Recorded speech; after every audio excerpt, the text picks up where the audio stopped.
Warning: Copyright disclaimer. Under Section 107 of the Copyright Act 1976, allowance is made for fair use for purposes such as criticism, comment, news reporting, teaching, scholarship, and research. Fair use is a use permitted by copyright statute that might otherwise be infringing. Nonprofit, educational, or personal use tips the balance in favor of fair use. Boy. You know, I was always taught the art of war. You know, when you see two your enemies fighting, you stay out of it. You watch from afar, you antagonize it. You make sure that you come out on top over either one of them. But nobody told me that it was going to be this damn funny. So you know what we got to do.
Oh, family, where to begin?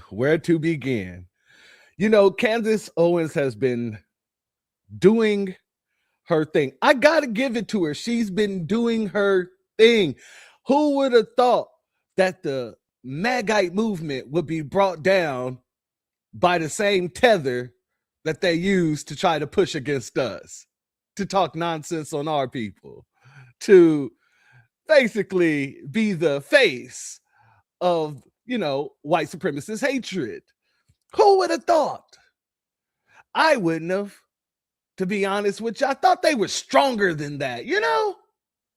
I thought they had a little bit more sense, but I guess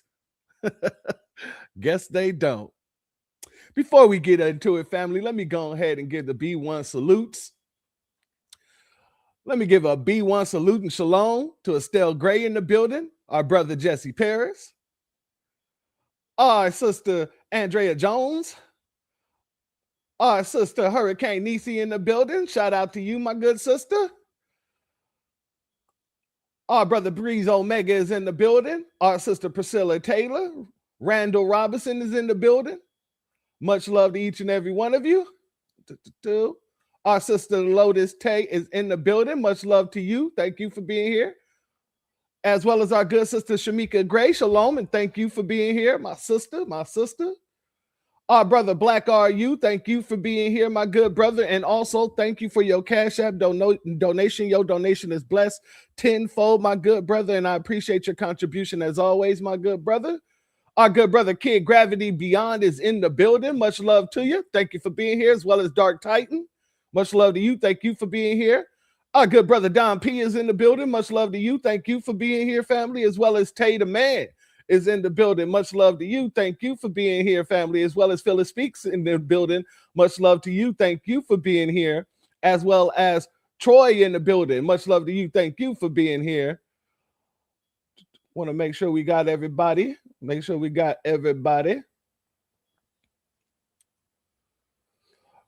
Shout out to Phoenix. Thank you for being here. Much love to you. And shout out B1 salute to our family, Willie McKinley in the building. Much love to you. And thank you for being here. Now, family, I hope you got your popcorn. I hope you got you a nice little beverage, nice little bev. You know what I mean?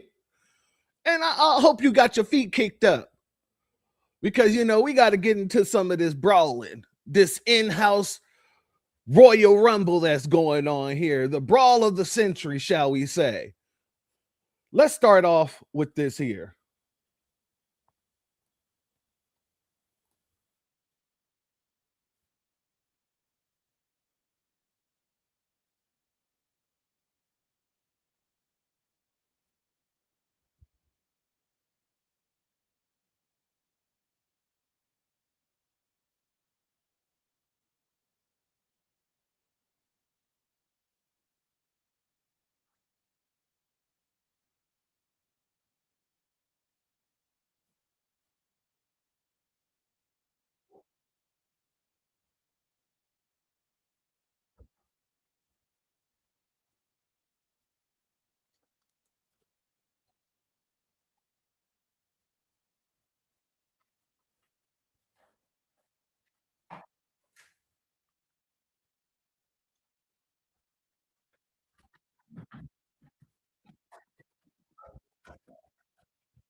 Oh, you said there's no sound, family? Hold on. Hold up. Hold up. I'm trying to get some. Oh, you said there's no sound? Oh, snap. See, this is why I'm late. Been dealing with these issues. I don't know if it's StreamYard or PukeTube. Give me 1 second, family. Let me take this down for a second. Give me 1 second while I work my magic. Let's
All right, family. Let's see if we got action here. Give me 1 second. Let me make sure we get this pulled up here.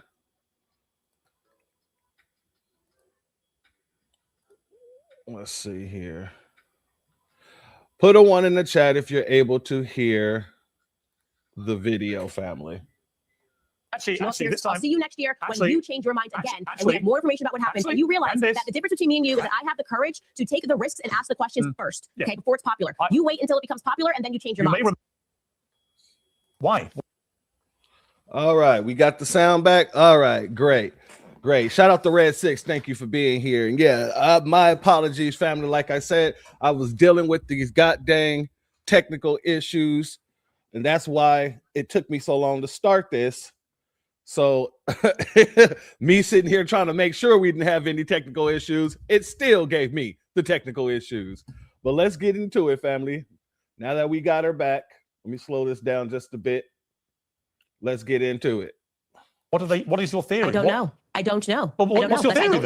You must have an idea. My theory is that we should investigate everything strange that happened on that day so we can figure out what happened. But are you suggesting that? Why is everybody so? Why are we pretending that we don't know why we ask questions? Like why? Like you're a journalist. You know what this is. You're like, what's going on? What's going on? Why do you want to know why these planes were tracking Charlie? Well, my theory is that we are being sold absolute Fed slop. The media is doing their Operation Mockingbird Part 2 scenario by telling us, well, unless you absolutely have a conclusion, you can't even ask the question. Yes, we very well can. Keep asking consistent questions until we get a clarified explanation for what happened on that day. And right now, we have nothing, okay? And that is the reason why people are watching my show, because I'm the only one not treating them like they're absolute idiots who don't have two eyes, who believe in magic bullet theory, and who understand that Egyptian planes should not have been tracking Charlie even 3 times this year would be an anomaly, okay? They've been tracking him. We don't know where it's going to end, but we are going to keep asking questions until we get clear answers. Candace, it may be that the person in the media spewing bullshit to the public is you. No, nice try. It's not. It's you by saying, why are you asking questions? Don't you worry about Mikey's feelings? Everyone knows what this is. And like I said, because we have the example, the concrete example of after JFK's assassination, the media members quite literally being put on the payroll of the CIA, we have a historical example that we can look at and go, we're not doing that again. Doesn't matter how many times you keep telling the public that I'm spewing bullshit. It is only because there has not been anything that has come out of this investigation that makes any sense that the public is not listening to. I'm sorry to say this, Piers, people like you. And what I love about you and I sitting down is that this exact same time last year, you were doing the same weird questioning and making all these things when I said that they were committing a Holocaust against the Gazans, and then you changed your mind. Actually, this time, I'll see you next year when you change your mind again, and we have more information about what happened, and you realize that the difference between me and you is that I have the courage to take the risks and ask the questions first, okay, before it's popular. You wait until it becomes popular, and then you change your mind. Family, this is what happens when the rabbit has the gun. This is what's happening. You guys put this woman in such a position. And shout out and shalom to our good sister Astarte Jones in the building, as well as 400 PV in the building. Much love to you. You guys gave this woman such a position that now she done took the gun and turned it on all of you. She out here speaking like this every chance she gets. She has not let up on this Charlie Kirk shit. She has not. This has been intriguing to say the least. However,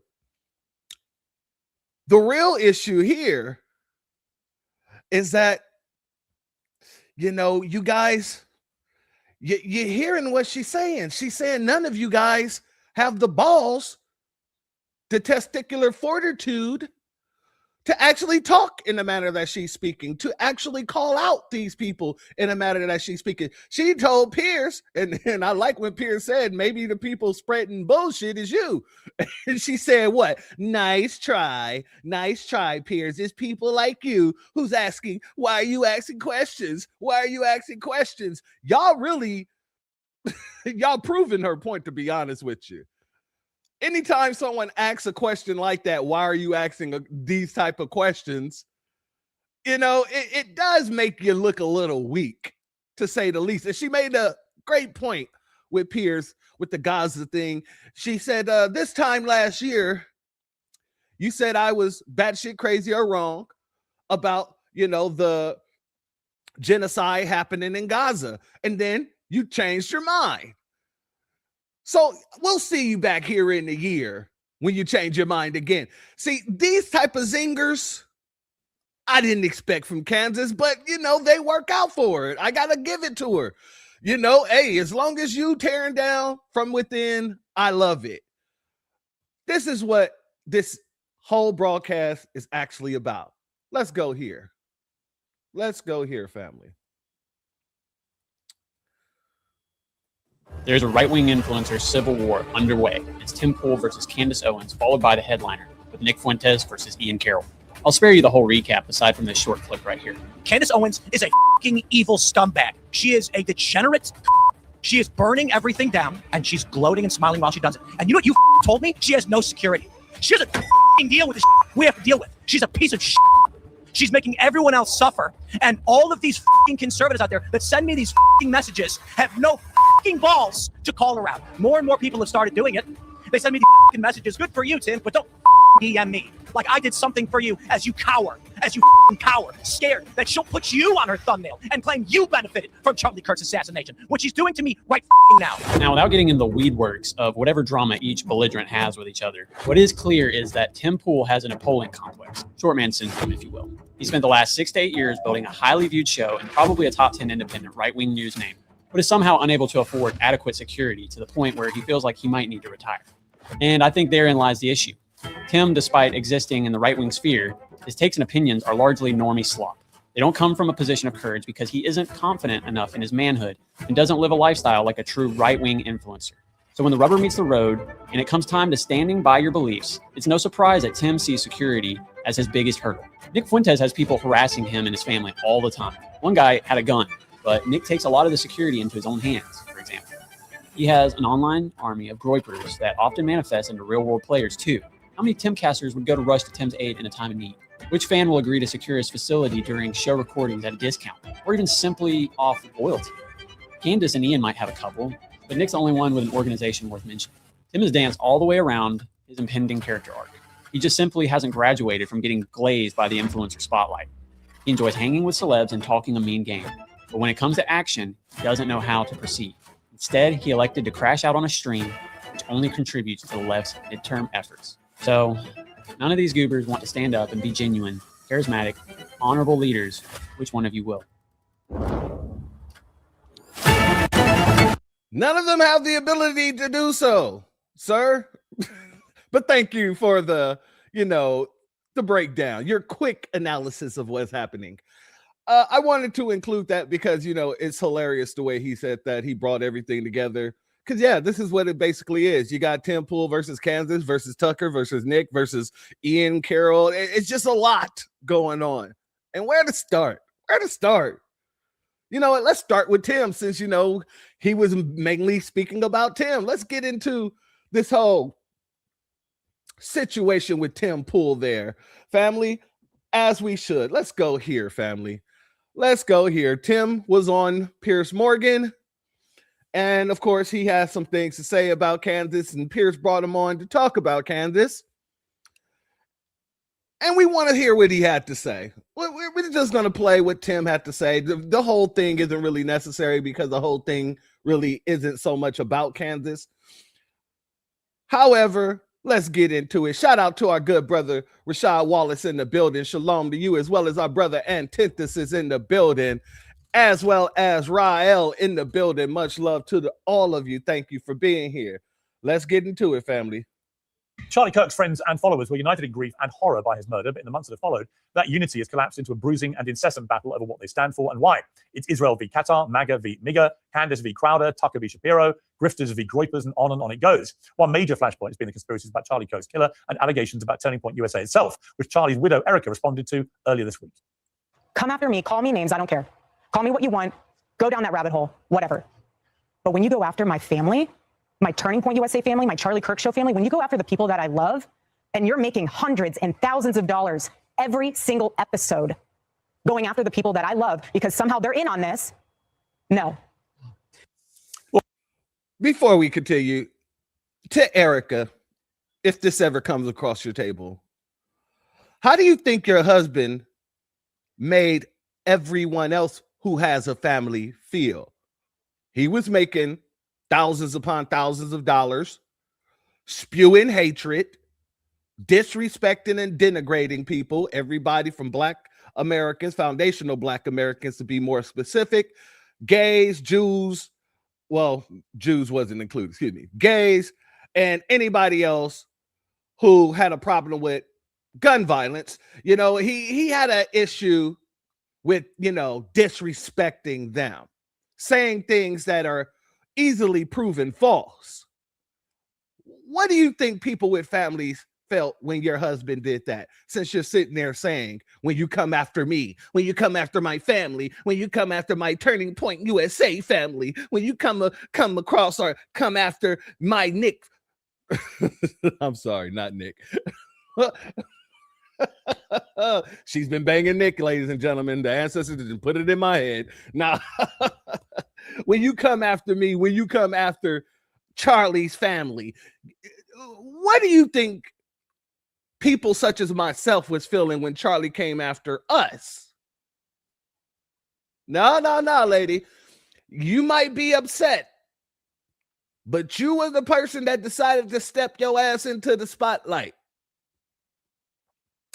You, what's that dang song from the Dream Girls?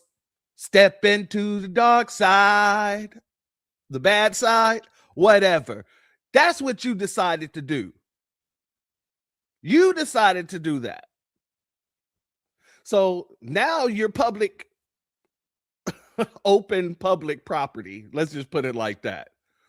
Anybody can say whatever they want. Anybody can critique. Anybody can go against how you feel just because you decided to step into the spotlight. You decided to become the CEO. You decided to make sure every time there's something going on, you have a camera in front of you with fake tears and, need I say, a bunch of fake talking points, things that are easily debunkable. However, Erica, that's my little tidbit to give to you. Welcome to the public realm. You're now in the public sector. Enjoy your time there. A B1 salute to our sister Cooking with Miss D, as well as C. Phillips in the building and Black Rose. Much love to each and every one of you. Thank you for being here. Now let's get into it. Well, one of the influential people with very strong views on this matter, among others, is Tim Pool, the CEO of Timcast Media, who joins me now. Tim, welcome back to Uncensored. We're going to come to a really appalling incident that happened at your home. You reported this yourself in a few moments. But first of all, what is going on here with Candace Owens and Erica Kirk is causing a lot of consternation to a lot of people. You finally, it looked like to me, had enough and went pretty nuclear about this. Why does it matter to you so much to do this? Well, the simple answer is that there was a coalition that was built by many people with. This coalition had many different political views, but it largely coalesced around a populist pro-America movement. I myself grew up very liberal, very Democrat, and like many others, found ourselves more likely to vote Republican because we saw the Democratic Party as drifting away. One of the most powerful voices in uniting all of these forces was Charlie Kirk and Turning Point USA. I don't completely agree with everything Charlie said, nor Turning Point USA, but Charlie invited me and many others to debate those ideas. Even Cenk Uygur of the Young Turks was invited to come and speak at AmFest because Charlie understood only when we come together and have these conversations can we actually make this country better. Well, he was murdered. And it puts all of this coalition building in jeopardy. And this movement to try and help this country with not one singular political ideology, but many that overlap. And the most damaging thing done, of course, was the murder of Charlie Kirk.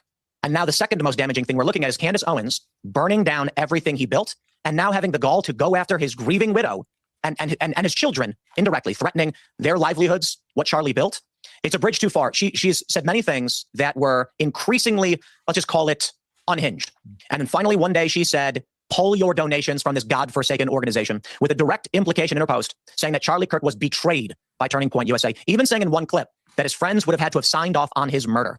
It seems like there is no depth too deep and no bridge too far for her to benefit her career and her show. She would even go after those who love Charlie the most. And I have no problem with people questioning the official government narrative or what the FBI thinks, but claiming there's Egyptian planes flying around in Utah time, which he was incorrect about, claiming that these planes are landing at airports or black SUVs are pulling into federal buildings where it just so happens her lawyers also work, it has just come to the realm of nonsense. The U.S. military, she claims, is now involved in his murder. She has turned the very tragic murder of Charlie Kirk, and she has turned this political movement into a reality drama, true crime show where she treats us all like characters in a fictional show.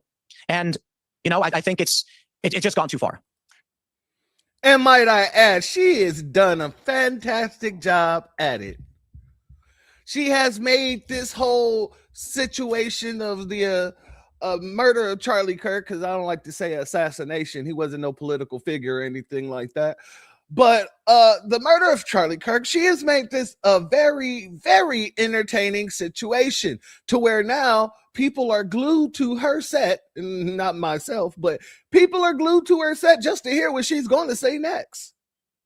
And that's y'all fault. Y'all gave her the gun.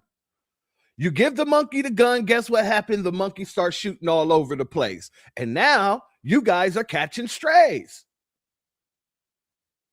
Well, for the most part, you guys are including yourself, which then gives you the strays that she ends up letting off at you. But still, yet and still, this is your doing. You should be happy. You should be looking at her like a proud father who raised her up to be the person that she is, because you guys are the people who platformed her. You guys are the people that put her on the pedestal. It wasn't us. So, you know, you sound real mad. I have 2 words for you. Cry harder. Shout out to Sybil in the building. Much love to you, as well as Jedi Skywalker in the building. Much love to you. Thank you for being here. Let's continue. You know, I'm due to have her on next week on Uncensored. I've interviewed her numerous times over the years and, you know, get on with her perfectly well. But I had a big set to with her about the Brigitte Macron thing, where I genuinely felt that she just completely concocted this whole narrative that Brigitte Macron was a man, and then built a whole kind of conspiracy theory story around it, and was doing it purely for attention, clicks, and money. And it ended up with us having a $300,000 bet to charity. My bet being that Brigitte Macron, who mothered 3 children, is a woman. But even if it's proven, because of course the Macrons are now suing her, even if they win, it seems to me that Candace has got herself into a place now with, you know, her surging following, that even if the Macrons win the case and they prove that Brigitte Macron is a woman, which she is, Candace will just claim another conspiracy theory. She'll probably say it wasn't Brigitte Macron who took the sex test, or whatever it is they do to establish the truth, and so on. In other words, there's almost no way to turn these taps off, right? If you're intent on monetizing conspiracy theories, particularly if you have concocted them, and I'm going to ask you directly on our next interview, are you just making this stuff up, right? Because that's what many people think. It's very hard to see how you stop it in the modern world. I completely agree. And, you know, as you mentioned at the beginning of this interview, the shooting that took place at my property, and this is not to shift down to me, but this makes a good example of what her audience is looking for. And what happened? So just explain to people who don't know what happened to you. So it was late Friday into Saturday morning. So this is between midnight and 1 a.m. A vehicle slowly approached our property here at Timcast and opened fire. It appears to have been driving just below this, relatively low the speed limit. It slowly comes in line with one of our buildings, fires a shot, speeds up, lines itself up with our studio, fires 2 more shots. This took place between midnight and 1 a.m. Saturday morning. Our security company, our security guards immediately registered them as gunshots, called the local sheriff, the police. They came out, cleared the incident, took a report, and left. I learned about this at the time, but not entirely clear what had exactly happened. The next day, we reviewed security footage, and oh yeah, this vehicle pulled up, it fired these shots. We're pretty flustered. We're actually going to be leaving this location because even with security, a fence, a perimeter, these things are getting out of hand. Now, this happened, it's terrifying. Following this, Candace has been apparently accusing me of fabricating the whole thing. And a man on the internet, some random guy, calls the wrong police department, who says, we have no idea what you're talking about. It then goes viral among these people who follow Candace that the police said no such event happened and they have no idea what Tim Pool is talking about. And they say that proves it. However, journalist Cameron Higby then contacted the correct department, who said, yes, we have this police report on file. This happened. We came out, we cleared, etc. And then they said, Cam is now lying. So even when he shows the phone call where they say, yep, this actually happened, they say he's lying. Now we have TMZ confirming the police report in question. And they're still saying I'm lying. So a random guy called. Family, he said TMZ is confirming. Let's see what TMZ had to say, shall we? This is from TMZ. Tim Pool's claim of shots fired at his house can't be substantiated, cop says. So TMZ is reported on it, but it's not. Don't look like they're reporting in your favor, my guy. All right, let's get back over here. Calling the wrong police department proves I lied. And an actual statement from the police saying, yes, I filed this, our security company filed this report, and another journalist verifying it. 2 journalists, 3 actually. That's never enough for them. So we did, for on the uncensored portion of the show last night, play some of the audio of the shooting. But the reason we can't release the footage is that it shows the layout of our property, the location of our security implementations, potentially personnel, and that would compromise our already compromised security. So what I said is perhaps once we are officially out of here, which may be in about a week or so, then upon reviewing it with security, we will release that footage. But we have already released audio for those. Her audience doesn't care. They want to believe the drama reality that Israel is paying everybody, that I'm secretly funded by insert random deep state organization, because we are characters in a drama she is producing, a reality TV show, a whodunit, and stay tuned for the next episode to see what comes next. Well, we do know that Israel is funding a lot of influencers at this time. And the fact that you guys are so adamantly just discounting the fact that, you know, anybody else could be involved outside of Tyler Robinson, that does seem pretty weird. It's like when we tell people what foundational Black American mean, and they come back and still ask us what foundational Black American mean. We tell them what we are doing with this delineation movement, and they come back and they're so damn obtuse about us, calling us hate groups, xenophobic, all this other stuff. It shows that people are being paid. So when you guys are so adamant about nobody else being involved besides Tyler Robinson, when there's so many questions at hand, I mean, I can understand why people would believe that Israel is greasing those palms. I can see why people would think that you're sitting on the lap of Benjamin Netanyahu. That's just me personally. Now, anybody else, you know, that's on now. I can personally see why people would think so.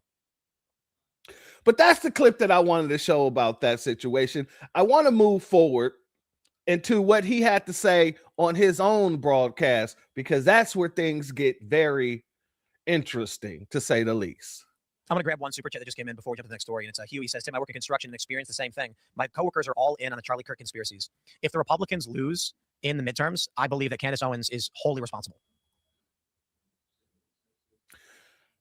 If the Republicans can be thrown off, if the Republicans could just lose because of one person, that namely being Candace Owens, oh, you guys never had anything to begin with. One person who can't dance Owens. If she can shut down what took years to build, you say, with one podcast, you guys never had any solid ground to begin with. Your foundation was flawed from the jump. But continue. She is one of the biggest podcasts on the right, doing everything to go to war with the organization that helped get Trump elected. Turning Point specifically was going out and registering people to vote. Without Charlie, it's in trouble. Turning Point needs to be able to go out and rally young people and register them to vote. And she's doing everything she can to destroy that. And that is going to, I suppose, it's going to rip out the coffers on the right. There is no organization like Turning Point that exists anywhere else that has the resources and the reach. And without Charlie, I'm not sure that they can make it. But I can tell you this, Candace lighting a Molotov and throwing it to the window is not helping. And it's the most demoralizing thing ever.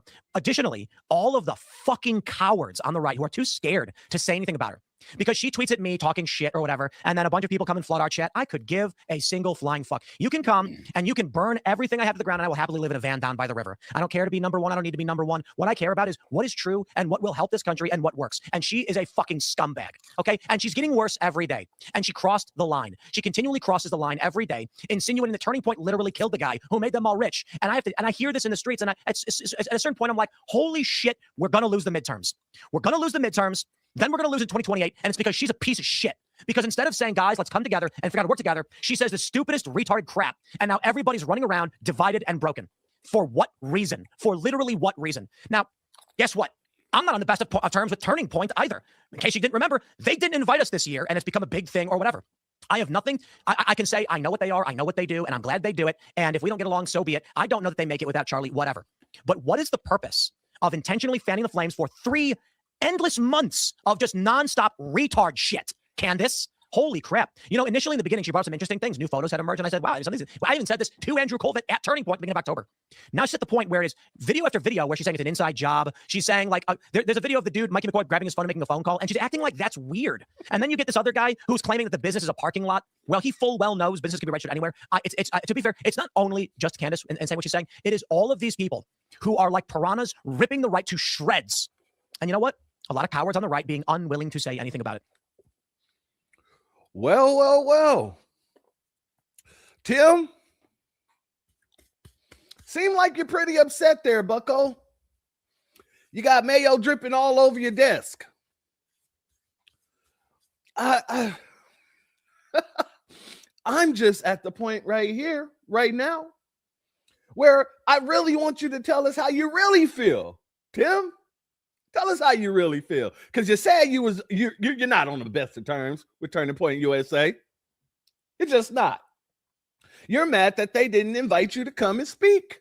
You wasn't important enough for them to say, hey, Tim, why don't you come on over and come talk to our Toilet Paper USA and our newly brought in members. We would love for you to kind of mold them into what you should be or what they should be. And you know what they should be because we see that in you. No, they didn't call you at all. So of course, yeah, you're a little bit upset. But it also sounds like you're campaigning for some sort of job there. Like if they were to call you tomorrow and say, hey, Tim, we'd like to bring you in and actually, pay you to do X, Y, and Z, you'd be like, you know what? I would be glad to. I would love to. I would love to. That's how I see it. But since Toilet Paper USA didn't do that, let's see what you really got to say. Let's get it in even deeper, shall we? Most effective political assassination, I think, that of our generation of Charlie Kirk, because what happened following the death of Charlie Kirk, the right is in complete disarray, and I think these people are emboldened by things like that. And Turning Point has become the perpetrator of the crime in which they were the victim. That is probably one of the most terrifying things out of all of this. Charlie Kirk built an organization that registered young people to vote, convinced young people to support a populist, a pro-American nationalist, all these, this big coalition. He is murdered. By all means, ask questions about by who, whatever you want to think. And today, a large portion of people believe Turning Point, the victim, is actually the perpetrator. That's how terrifying the political climate is. The left doesn't have this degree of self-sabotage. And so if you think about, not only did the left get everything they could have dreamed of from the murder of Charlie Kirk. And again, I don't know what Robinson's political affiliation is. He's got a transferee boyfriend. We'll see what the evidence shows. So you believe the FBI story? Did he just big up the left? Did I just hear him say the left doesn't have this kind of self-sabotage? Clearly, you don't know nothing about Nancy Pelosi. Clearly, you don't know nothing about Jasmine Crockett. Clearly, you don't know nothing about Cory Booker. Clearly, James Clyburn. Clearly, come on. Come on, Jamal Bowman, come on. Don't have this kind of self-sabotage? Okay. All right. Go ahead with your bad self.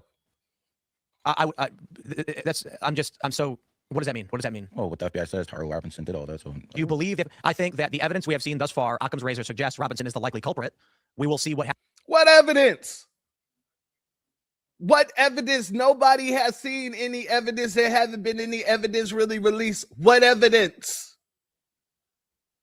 This is what makes you guys seem weirder. It seems like you're all in on it. It seems like your palm is being greased because you're saying things like all the evidence and there ain't been no evidence. The only thing you know about this whole situation is the person who was picked up, the gun he was shooting, where they found it, and the assumption of how he got it there. But there ain't been no evidence released. I'm just asking a question that anybody with logical sense would ask. What evidence are you talking about?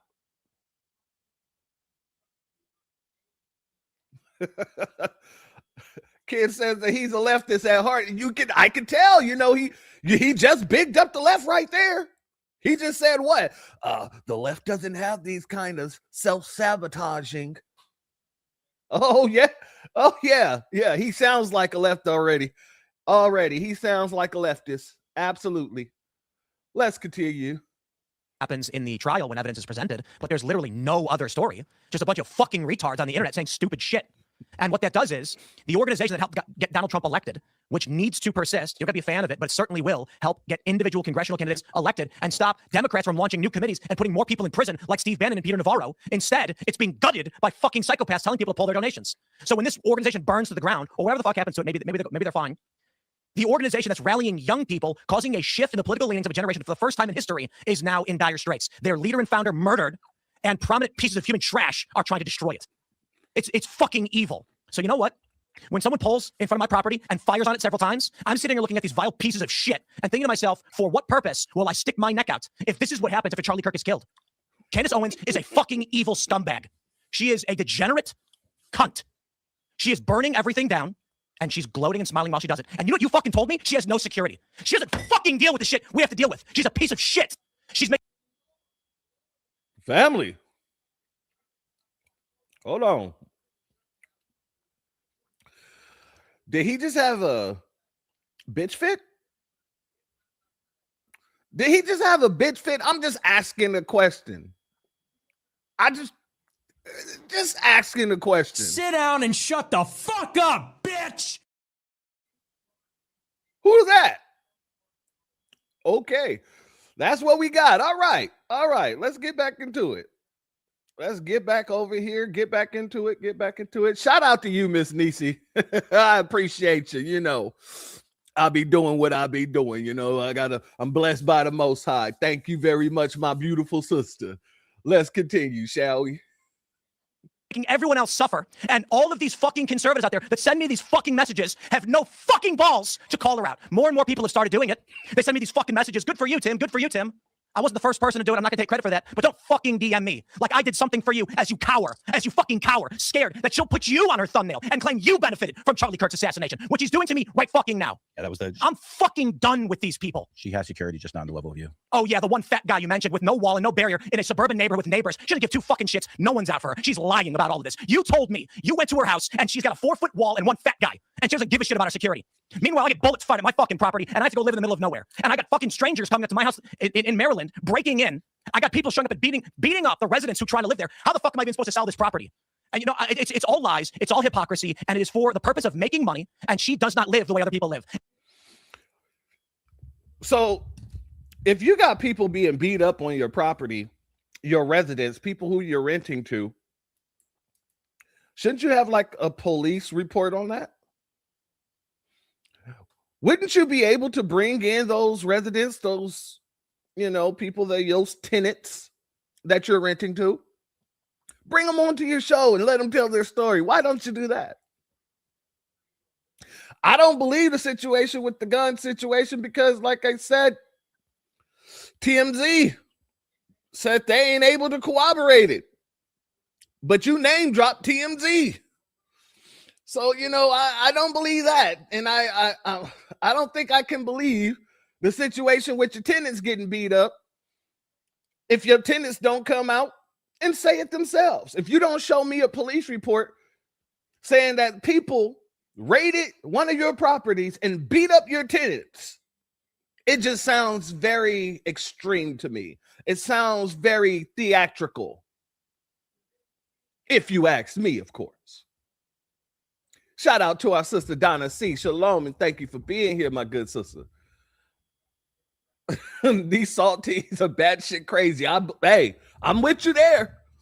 They're just making stuff up as you go.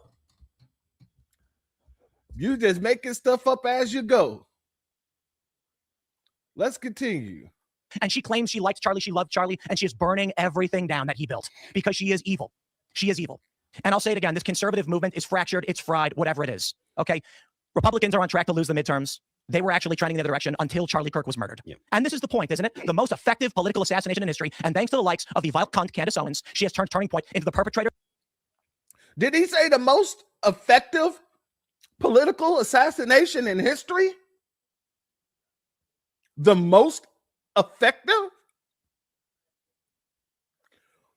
Martin Luther King, Malcolm X, JFK.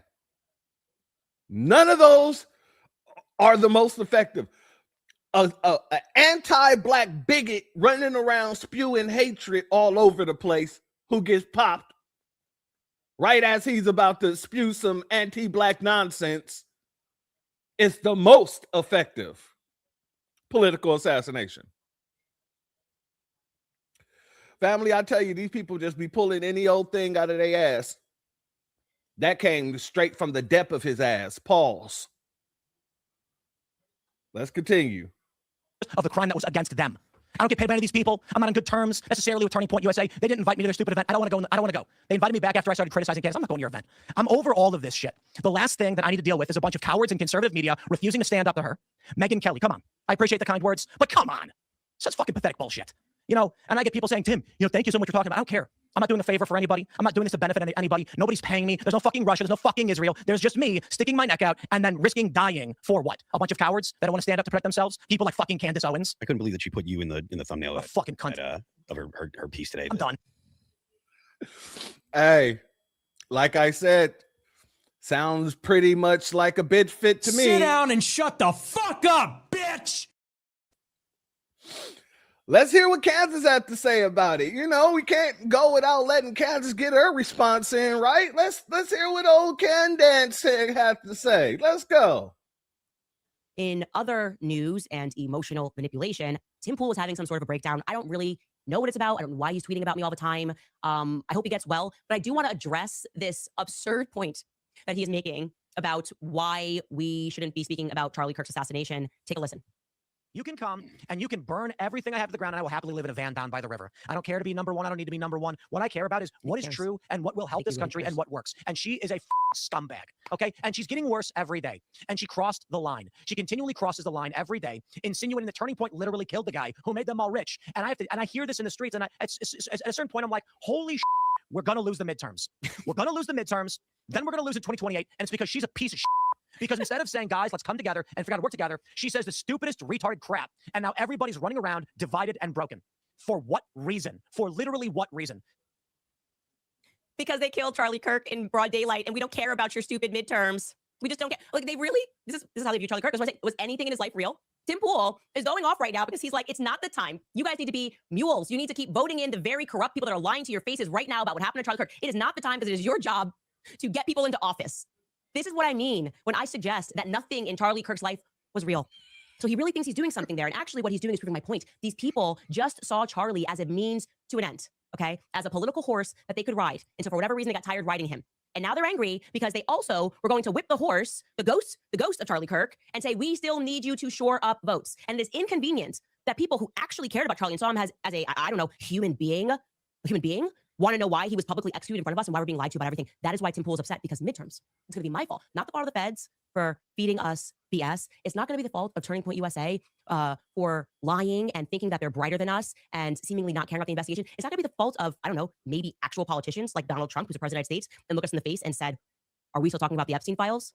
No, that's not his fault. The fault is Candace Owens for wanting to figure out who murdered her friend. Don't you guys get it? Like, we're just an algorithm. Why do you care so much about humans? Like, why are you a human? Like, if somebody really dies, you need to focus on midterms, okay? That is the point of a Tim Pool show. It doesn't matter what you are going through at home. I want you guys to hear this, okay? I don't care if you have family members that are dying, family members who have died, if you have children that you care about and maybe don't want to live in a world that's run by pedophiles. You need to put that all aside and vote for whoever the hell Tim Pool tells you to vote for. I just want to platform that idea. I think obviously there's something wrong with me, and Tim Pool's got it figured out. His soul seems like it's really intact and it's not for sale at all.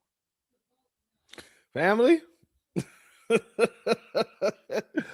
Oh, in case you were too distracted by the map of China that she's wearing as a coat, there's a lot of, sense in what she's saying, to be honest with you. I can't lie. She's telling her truth, if you will. She's saying you're making it about the midterms and I'm just doing this because I care about my friend. Yeah, and they're not really helping the allegations either, because, you know, that's what it does sound like to me. It sounds like you are using this man's death in order to build for the midterms for the Republicans. You said so yourself. We need to keep this going in order to make sure that we put more Republicans in there so that Democrats won't make any more nonsensical policies and lock up people. That's what you said. So you can't really be mad at her for calling you out on it. But you can be mad at her for doing this. He is a fundamentally weak man for what he did there. He should apologize. He won't. I don't care what happens to his platform. He's now essentially trying out because he's under financial pressure. He's trying out for Zionists to pay him, and they will. Okay, they will come and check. And I hope it happens for you, Tim. I hope it makes you happy. But to do that to someone who has never done anything to you other than disagree with you about the Charlie Kirk narrative, I have not focused my content on you, and anytime your name has come up, it has been because you have explicitly been attacking me. You are a coward. You are less than a man. Okay, you are behaving. Your type right there is like a person who's having financial issues and yet decides to go out and put 100K on a poker game, and when he loses and is a further 100K in the hole, comes back home and beats his wife and kids and thinks he's a tough guy. That's how you're acting right now. Home and beats his wife and kids and thinks he's a tough guy. That's how you're acting. 100K in the hole, comes back home and beats his wife and kids and thinks he's a tough guy. That's a hell of a statement to make. One hell of a statement to make. But continue, Candace. That's how you're acting right now. I'm not your wife. I'm not your kids. Get your affairs in order and stop blaming me, because I'm actually traversing down the path that hasn't been traveled by standing up and saying that something corrupt happened and Charlie Kirk was assassinated. And I don't care about your midterms. Okay. I don't care about your next year midterms and whether or not the Republican Party is united. Okay. Because I don't want to stand next to people that would cover up Charlie Kirk's assassination. I hope that I have made my point perfectly clear.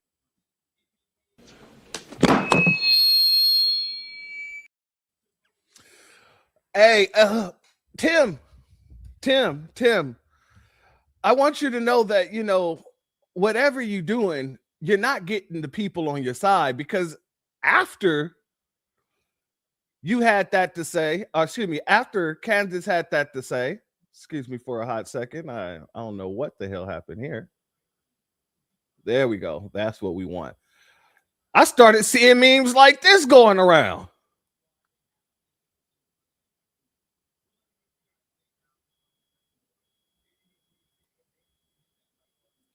Family. Extra Gen X. Family, I'm trying to tell you, I don't know what he doing, but it ain't garnering any favor with the people, because apparently they think that he's pretty much a straight up biatch. Sit down and shut the fuck up, bitch. I find it hilarious to me. Shout out to our good sister Brooke in the building. Much love to you, my sister. Thank you for being here. As well as Marcus in the building. Much love to you. Thank you for being here. It's funny to you too, right? I didn't expect this. They out here AIing and stuff. This is the perfect rendition of what she was saying, apparently. But Kansas wasn't the only person on Tim Pool, though. You know, what is the woman's name? Let me pull her up. Kim Iverson has some things to say as well. Let's go here. That was my suspicion, only because you know, there were some weird moments when I was over there that when I mentioned something about Israel Palestine and his staff, not him, but his staff, he wasn't in the room, was very quick to be like, we're pro-Israel, we're really pro-Israel, we're pro-Israel. And I just thought that was such an odd reaction. And it was clearly coming from a place of we're owned and we're being told to say this. I mean, that's what it wasn't like a natural point in the conversation. It was like, oh, no, we're pro-Israel. We're pro-Israel. Like they've been told you must be pro-Israel. That's what it felt like to me. And that's just, you know, going on my feelings. And then there have been some other little things like some Daily Wire paraphernalia, like mugs and things that have been around there. So I thought maybe that's what was, that they were somewhat funded or part of the Daily Wire ecosystem, even though not officially on their site as one of their shows, but part of their ecosystem, which other platforms have done that before. I believe the Young Turks has done some deals kind of like that, where they're part of it, you're a part of them, but not really. I think that even MSNBC has done that with some shows online that seem independent, but they're actually affiliated with MSNBC. So, you know, that has been my thinking. But with Daily Wire having some struggles, maybe they don't have the money for Tim, and maybe Tim is experiencing some financial trouble, and now he wants to try to gin up some scare tactics. And the way to do it, to get people intrigued, do you think, or to get people on your side and to support you? To be like, look, my life is under threat and it's all Candace Owens' fault. And she's causing me death threats and shootings at my house and people being beat up and it's all her fault. It's all her fault. It's all her fault. I just don't know if anybody's really actually buying it. I don't know if this strategy is actually working. I don't look like it to me. It definitely don't look like people are buying it to me. How about you, family? I'm just guessing. I'm just guessing, but I'm guessing that people aren't buying what Tim Pool is putting down. B1 salute to our good brother William in the building. Much love to you, my good brother. Let's let her continue. But it's an interesting one, claim harassment and threats. But I think the only way you can actually get away with saying and have it be even remotely believable of saying, I'm being threatened and targeted is if you're speaking up against the establishment. And Tim doesn't anymore. He falls right in line. He goes to those Chatham House rules meetings with Netanyahu and he goes and he falls in line with Israel and he falls in line with the establishment narrative. And so, people sell out for money all the time and they need money and they go to the establishment narrative in order to do it. And, so it's not really viable to sit there and be like, oh no, I'm under threat when you're like totally the establishment lackey. Family, she doubled down. She came over here and she had to post this on X. Tim Pool, he said, Kim Iverson is threatening to sue me for saying she smells bad. And she came in and said Tim Pool couldn't handle criticism.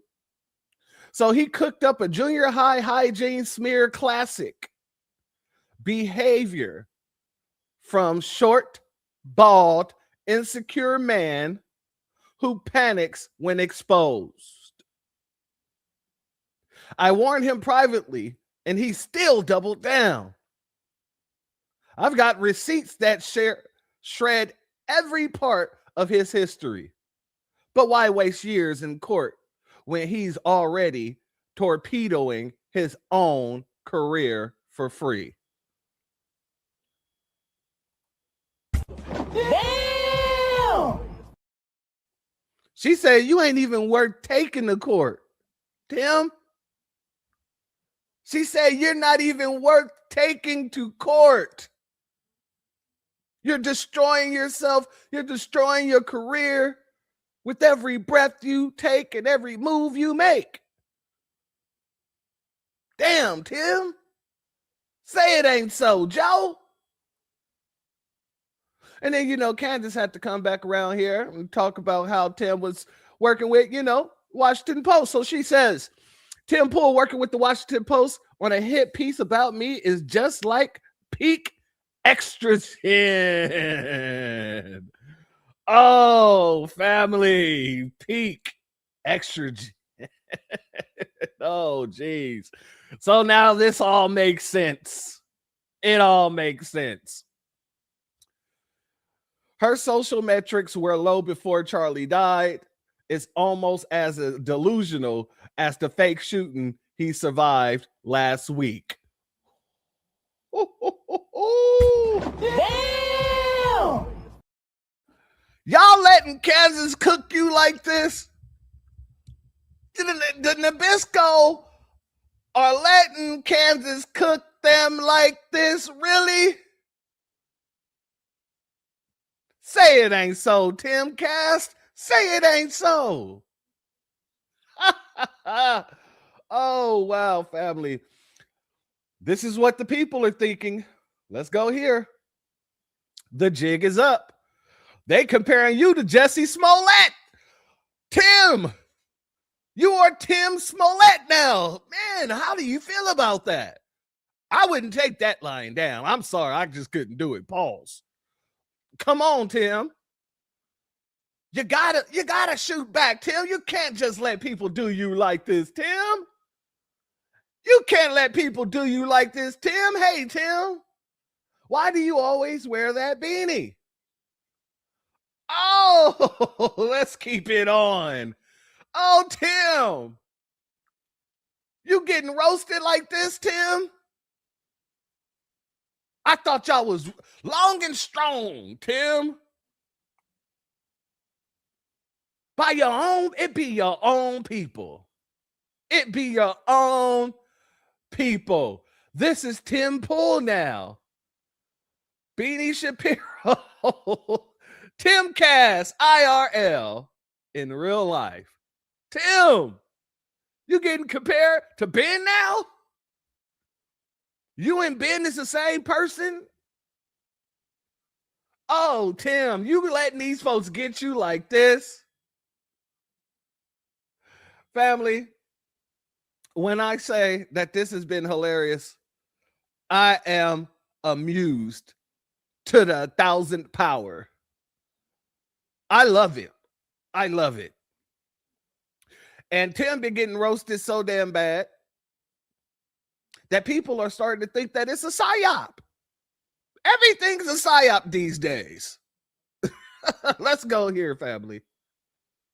Now, a lot of people have been asking my opinion on this whole Tim Pool, Candace Owens thing. Who's right, who's wrong? Well, my thoughts on these two's beef is that it's actually proving something bigger, that this is some sort of psyop. Because if you want to look, you can look at the top 5 signs, it's a psyop. And the Tyler Robinson, Charlie Kirk story fits all of the 5 signs. But one of the major things that concerns me about the whole thing is that Tim Pool is going after Candace Owens for asking questions. Because it's easy to find out if you're in the middle of a psyop or not. Just ask a basic question and see if you get attacked or bombarded or if they start calling you names. Here's a simple one. Why was there no blood? You're a monster for asking. Or if you start saying stuff like a 30-06 can't do that to someone's neck, it would have literally exploded his neck. Then instead of actually contending with your argument, they just call you a kook, a conspiracy theorist, a crazy person. And if the Charlie Kirk assassination or if, this Candace Owens Tim Pool thing leads to any sort of, legislation, whether it be for questioning narratives or anything like this, then you're in a psyop. Because a lot of people are claiming that Candace is going too far. And Tim Pool is saying, how dare you question TPUSA, you're not bringing enough evidence. But I just have a simple question to see who's a part of the psyop or not.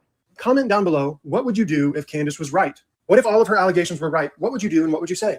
Now, what would you do if she was wrong and Tim Pool was right? Let's just say that she was a crazy person for asking all these questions. Well, do you want to know who else asks questions at a murder scene or, when someone that they really care about dies? Family, friends, and then the detective is supposed to come and ask questions too. And when things don't add up, they start asking follow-up questions. But a lot of people are also saying, she's defaming TPUSA. She's saying, do not donate to these people. Don't do this, this, and this. Well, my argument would be is if they are being defamed and are, being lied about, then why aren't they suing her? Because sooner or later, we are going to know the truth about who is lying. And when they tell you, you can't ask questions, you have to ask yourself, why can I not ask questions? And when they have to start making you feeling bad about asking questions like, you can't ask questions because it's too soon. You can't ask questions because of his business or because of his family. It's just too soon. When in actuality, those are the people that should be asking those questions and should be wanting those answers. But we haven't gotten those answers because the Fed slop does not make sense. So whether Candace Owens is right or wrong, I agree with as Americans, we have the right to ask a question. And we can be proved wrong. That's okay. But to say you can't question anything, now that's when I say that's suspicious and that is a psyop. Family? He made one good point that I will actually bring to the table. If Candace Owens is wrong, why isn't Toilet Paper USA filing lawsuits? You can file a lawsuit for defamation. I believe, this is just me, that they're not filing defamation lawsuits because then so much stuff is going to come out in the discovery. Oh, yeah, all of the dark doing in the dark over there, that's going to come to the light. And whether or not Toilet Paper USA was involved, they don't want that coming to the light at all. All the little nasty things they be doing over there. All the little freaky little things they be doing over there. That's why I believe they haven't filed a lawsuit yet, because all of their dirty laundry will be put on the table. And that's what they're trying to stop. That's what they don't want to do. But since we're talking about Toilet Paper USA, let's get over here to what the CEO of Toilet Paper USA had to say about Candace, shall we? Come after me, call me names, I don't care. Call me what you want, go down that rabbit hole, whatever. But when you go after my family, my Turning Point USA family, my Charlie Kirk Show family, when you go after the people that I love, and you're making hundreds and thousands of dollars every single episode going after the people that I love because somehow they're in on this. No. I have to say it. I've never seen you like this. No, this is righteous anger because this is not okay. It's not healthy. This is a mind virus. Yes, I believe in our judicial system. I do. We have a hell of a team working on this, excuse my French. But this is not okay. We have a hell of a team working on this. Working on what, Erica? The only people that should be working on the case are the detectives, the district attorney, and that's it at this point in time, because really, y'all haven't even gotten into the crux of the case yet. So when you say we have a fantastic team working on this, what are they working on? I'm just asking questions. I just want to know. Asking for a friend. Let's continue. So you want to put these people back in the box where they've been creeping from? I don't care what box you're in. But just know that your words are very powerful and we are human. My team are not machines and they're not robots. Wait a second. Your words are very powerful. We're humans. What about your husband's words, Erica?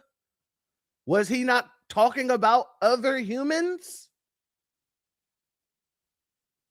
Was he not telling lies and spewing hatred towards other humans? So you should be afforded a privilege that we wasn't afforded. Is that right? Interesting. Shout out and shalom to our good brother, Only Us in the building. Much love to you. Or sister, whichever one. You let me know in the chat. Shout out to you, family. Thank you for being here. They're human. We have more death threats on our team and our side than I have ever seen. I have kidnapping threats. We have it. And my poor team is exhausted. And every time they bring this back up, what are we supposed to do? Relive that trauma all over again? They watched my husband get murdered. I have no idea how I would have reacted if I was there that day. And thank the good Lord that I did not have to see that happen. But my let MAGA tell it you were there with your 2 children. That's what MAGA has been saying. That he was unalived right in front of you and his 2 children. So now all that nonsense can go out the window because she's saying it herself out of her own damn mouth that she wasn't there. Shout out to Cooking with Miss D. Says, I'm white and I say so. Absolutely. Absolutely. Let's continue. team, they are rocked to the core. So why every single day do they have to be dragged through the mud, analyzed, hyper-analyzed? You know, to sit in the corner and cry and be in fetal position. This is a duty to my husband, and it's an absolute honor, and I will never back down. And so my message to them is to stop. To stop. And that's what we will say here on Out Number 2. Yeah, your message really didn't get through, did it?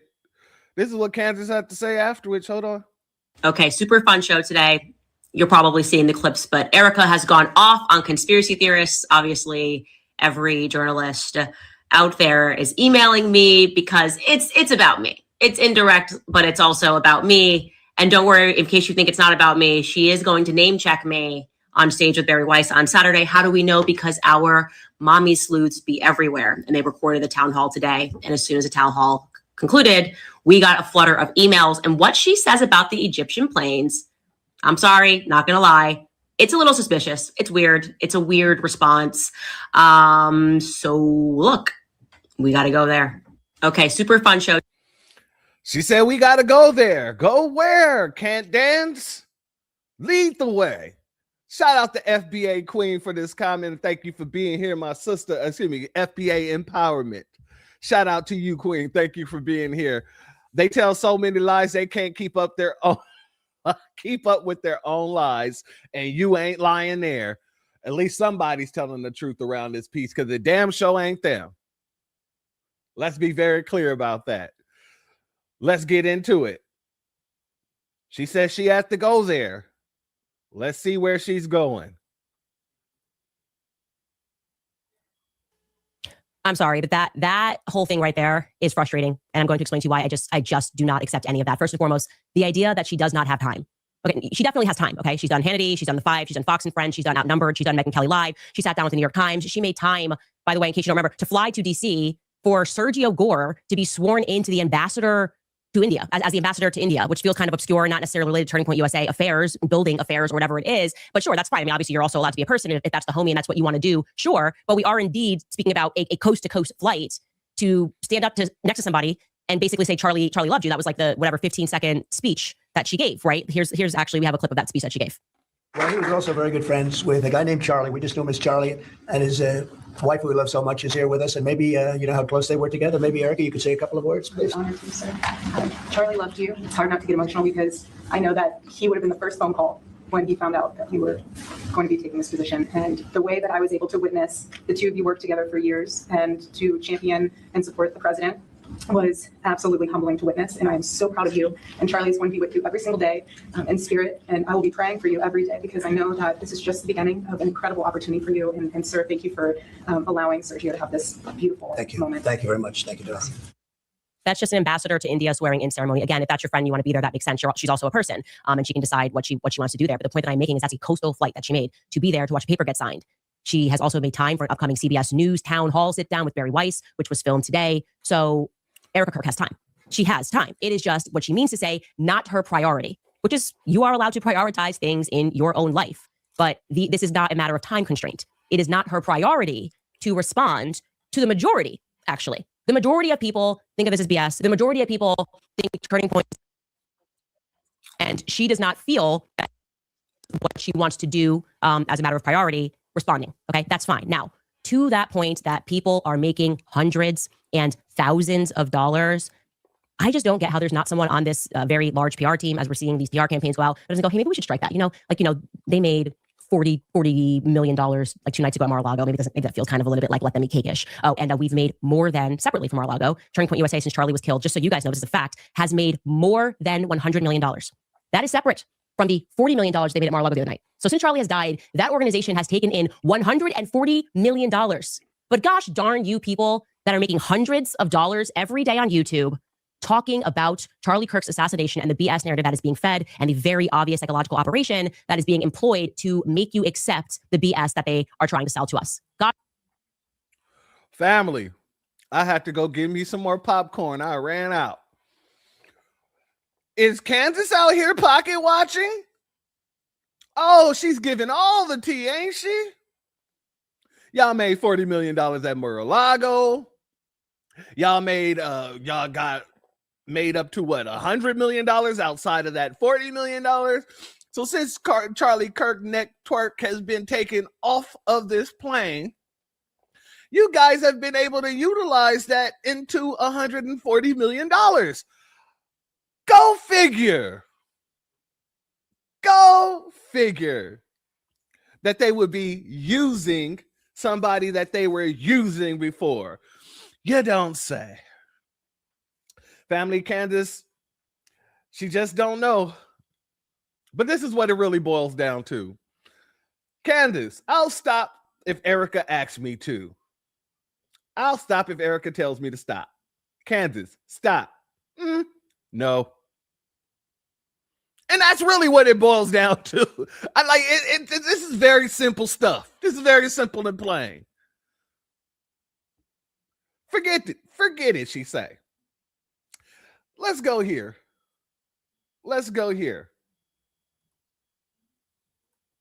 I was immediately refreshed by the fact that one of the first things that Erica did was she owned the lies. The lies, or rather, I guess they would cage it as miscommunications that were coming from various people at the company. Like, look, this is a company with 650 people that are employed.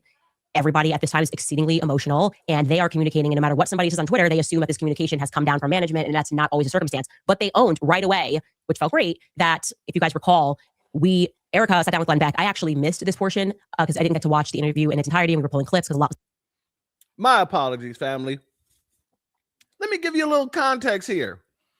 Apparently, Erica Kirk and Candace Owens had a little sit down.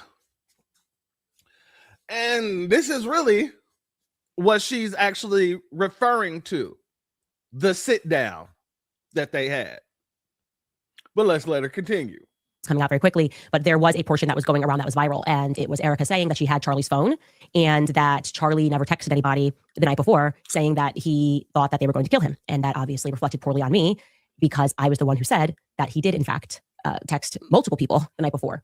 And then I went on Jimmy Dore on Friday, Jimmy Dore show, and I clarified. I said, Andrew Colvett told me specifically that he was one of the people that received this text message. So I got that first person. I didn't get that from a source. I got that directly from Andrew Colvett. And then somebody who had access to Dan Flood's communications said that Dan Flood similarly received a text message. They owned that right away and explained. Erica said that she has Charlie's phone. She's looking at his iMessages.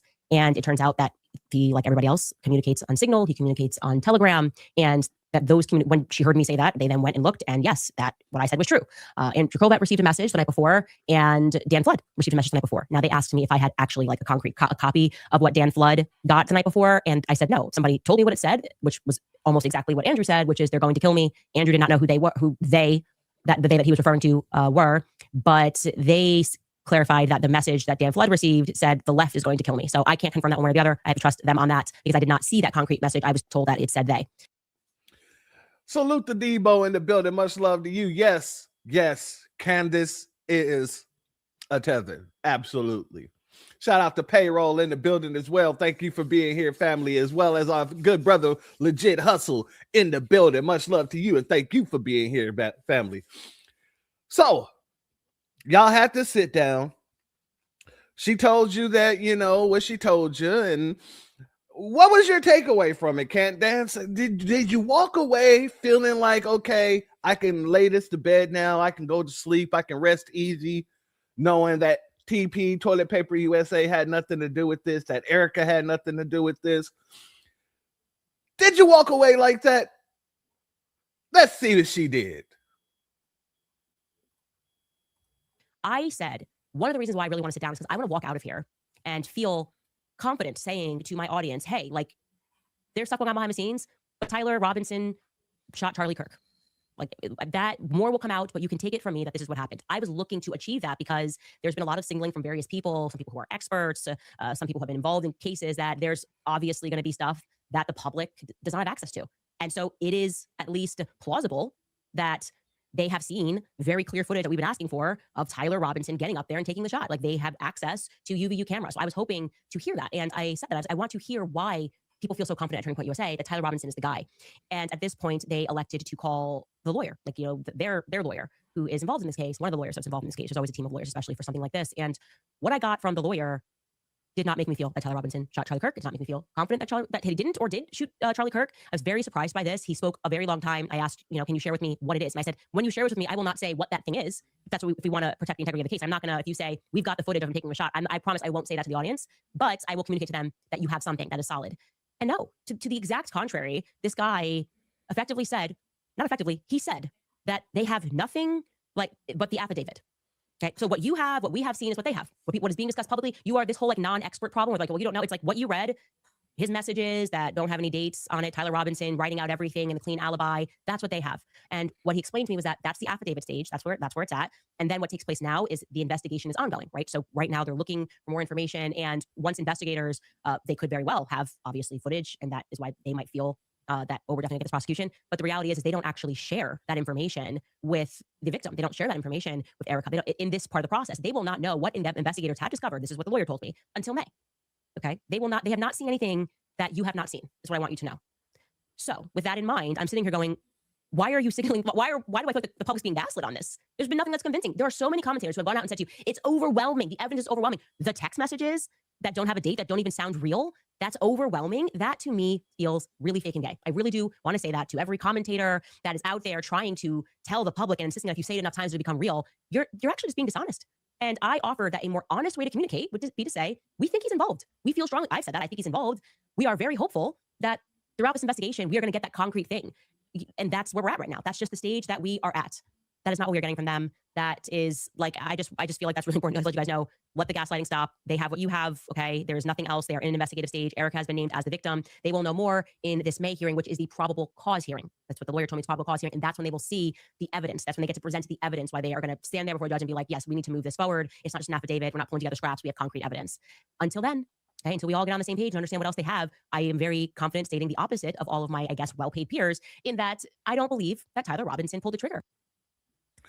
And family, to be honest with you, she's not wrong in the sense of there's not going to be anything released to the victims. There won't be nothing released to the victims until all the evidence is until it's time for all the evidence to be presented. That's how these things work. And there are several people who can tell you that even if some information is given to the victim, it's not going to be anything that can put the case in any type of trouble, if that makes any sense, right? You don't want to tell anybody anything that can end up in the news that will mess up and muddy the waters of the case. That's what it is. So that's my understanding on her part, where she's saying, why is everybody being so definitive? I agree. There should be no definitive situations, in the very same way that our brother Carmelo, that situation happened and everybody definitively knew that he wasn't defending himself. They definitively knew what happened, even though nothing was released to the public but the police report. But everybody knew, everybody knows what's going on, but yet none of the evidence has been released to the public. How do you know? That's what makes these people, they're giving Kansas this layup. And Kansas is taking that layup, and she is bam, dunking on them every damn time. Because instead of saying, well, you're right, we don't really know exactly what happened, let's wait until all the evidence is on the table, and that way we could kind of decipher what really happened. No. It's just not possible that anybody outside of Tyler Robinson had anything to do with Neck Twerk Kirk getting popped and becoming a bobblehead. That makes people iffy on you. If you can't even say, hey, you know, she may be right. I'm not going to lie. She may be right. Maybe Tyler didn't pull the trigger. Maybe there are other situations that we know nothing about because we don't know anything about the case, to be honest with you. Only people that knows what's going on inside of the case is the FBI at this time. So, of course, people who watch your shows are asking the same questions. Why are y'all so adamant? It makes absolutely no sense.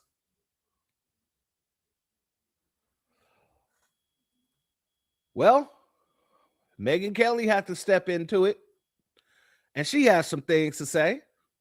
Because I am a sane person who understands the law, I also know that the FBI, does not run around updating its investigation and releasing the very latest on what they found. And people who are demanding that the FBI or DOJ do so do not know anything about law enforcement. Some of us have been covering in-depth legal cases and matters and have even tried cases and matters for years. That is how I've spent the past 30 years of my life, plus trying cases involved in the legal system as a trial attorney, then a Supreme Court correspondent covering cases, civil and criminal, then as a legal correspondent for Fox News, legal commentator for Fox News, and ever thereafter. And let me tell you something. The FBI does not run around updating its information after somebody gets indicted. It doesn't. It would be extraordinary if it were to do so. And the DOJ is extremely tight-lipped, normally, on its criminal cases. When it's not, it's behaving inappropriately. Shout out to Melvinia. I hope I said your name right. Much love to you. If I didn't, hold that to my head, not my heart. Much love to you. Thank you for your PayPal donation. Your donation is blessed tenfold, and I appreciate your contribution as always. Family, Megyn Kelly coming out saying it with her chest. She's saying that the FBI don't come out updating people on the crux of the case. And she's right. But it's funny. It's very funny how she knows that. But yet, when MAGA was running around here trying to force the FBI to release the information they have on Jeffrey Epstein, She didn't bring this sort of expertise to them, did she? She just allows people to run around acting as if you can force the FBI to release something. You can force the government to release something on an ongoing case. And I don't want to say it's ongoing because Epstein is quote unquote unalived, but still, it's interesting to me that you didn't mention any of this until now. But let's let her continue. When it's not, you have rogue prosecutors who wasn't with the DOJ, Tish James, but like her, the Attorney General of New York, running around trying to update her case against Donald Trump, or Fani Willis shooting her mouth off about Donald Trump. What did we do when those prosecutors did that? We ripped them a new one because it's inappropriate. Stop requesting or requiring the FBI or the DOJ to update its evidence for you. You're not the target audience. They're trying to preserve the integrity of this case for when they get it in front of a jury, who are the only people who matter. I'm sorry, but their opinion is the only opinion that's going to matter in this case. And they will come to that opinion based on evidence that gets submitted to them that passes the rules of evidence, which are there to maintain the integrity of a case and an investigation and of the defendant's constitutional rights. That's how our system works. Family, Megan had to go off on the Magites real quick because she ain't talking to us. We don't care. It's not really our business. We're staying out of it. So who is she talking to? She's talking to the other Magites that are actually on the side of Candace Owens saying, yeah, where's the evidence? Any proof? Can anybody show us something? Put our grievances to rest. Put those grievances to bed for us. And that's not us at all. I'm just saying that's not us. Who can she be talking to? Hey, that's on her. But she clearly got through to some folk because you got people out there doing stuff like this. Oh, damn, Candace. Damn, can't dance. Yeah, I don't. So for all the people who have said at some point that Candace is cute,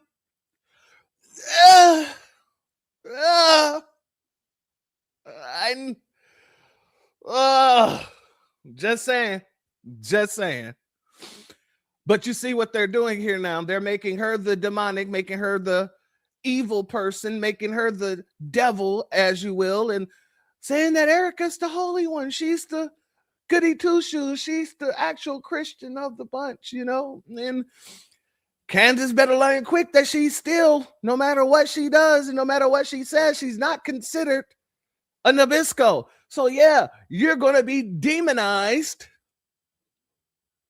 when you're going against one of their favorite Nabiscos. Can't dance? Yeah, you're not immune to this type of treatment. Just saying. Now, family, Erica Kirk had this town hall on CBS, and if you ask me, I don't know why the hell CBS is platforming her. There's really no reason for it. There's really no reason for it. Oh, Black are you? You ain't no damn good, fam. He said it's Christmas time, not Halloween. Damn, man. Damn.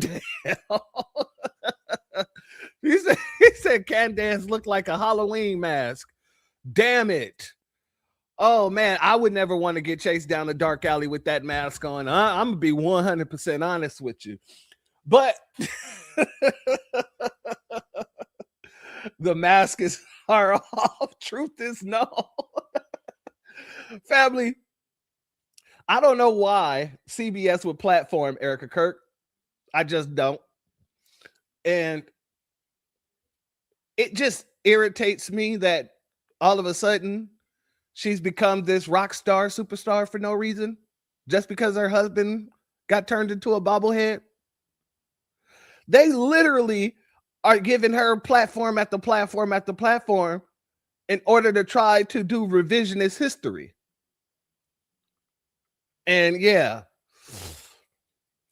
it ain't really going to work out too well for her, I guarantee it. But let's get into it. Nabisco blasphemy. My sister asked, what flavor of popcorn am I eating? I'm eating the cheddar cheese popcorn. I like me a little cheesy, you know, so I made sure to get the cheddar cheese version. You know what I mean? My hands are a bit sticky, as you can see, but I'm not done eating the popcorn, so I won't wash my hands yet. So, you know, you like the cheese flavor yourself? Yeah, see, you already know, you know, one of the best popcorns. You know, I couldn't find the singlet cans that I like of the caramel corn, right? The caramel popcorn. However, maybe I'll find some for the next one. Small hats platformed her. Yep, I agree with you 100-fold there. How else can you explain her going from Fox to going over to goddamn CBS? I'm just saying, like, I thought these two platforms were adamantly against each other. But they're both giving her the platform in order to preach a bunch of revisionist history? Yeah, it sounds like some top hat situation to me as well. Garrett Popcorn Online. Okay, all right. I'm gonna have to look that up, family. Good looking. Shout out to Andrea Jones. CK Pop goes the Weasel. FBA Karma. Yes, that ABK swang around that way. Something vicious lay. Let's get into what Erica Kirk was saying here. This is a clip from a top hat dude who asked her, and the question, I'm just paraphrasing, was along the lines of, we've seen a lot of anti-Semitism just raise up on the left, but not just on the left, but on the right as well. How do you suggest we fight the anti-Semitism that's raising up in Toilet Paper USA? And this is her answer. Hate is hate. It's evil. Charlie and I have always been very clear on our stance. Israel, Jewish people. It's awful. Hate is hate. It's evil. So you agree that your husband was evil then, right? So every time you're looking up talking about Charlie will always watch over us, you're admitting you're lying, right? You should be looking down and say, Charlie will always be looking up at us. If hate is hate, it is evil, right? Because your husband was a hateful man. But go ahead. Awful. Anti-Semitism is what healing factor comes out of hating Jewish people? What healing factor comes out? What healing factor? Hey, I was watching our brother Kid Gravity go over this the other day, and he said she's Wolverine now. That right there killed me. That hit me in the heart. She out here talking about healing factors and shit. Let's continue. Awful. Anti-Semitism is what healing factor comes out of hating Jewish people? What healing factor comes out of hating Christians? What healing factor comes out? Hate in general. Nothing. Charlie always would say very clearly, Jew hate was brain rot. He would always say it. We've been to Israel twice together. And to be able to walk in the place where our Lord walked and see the Bible come to life in Technicolor. Number one, you guys been over there twice together, been to Israel twice together. How many times have you been over there by yourself, Erica?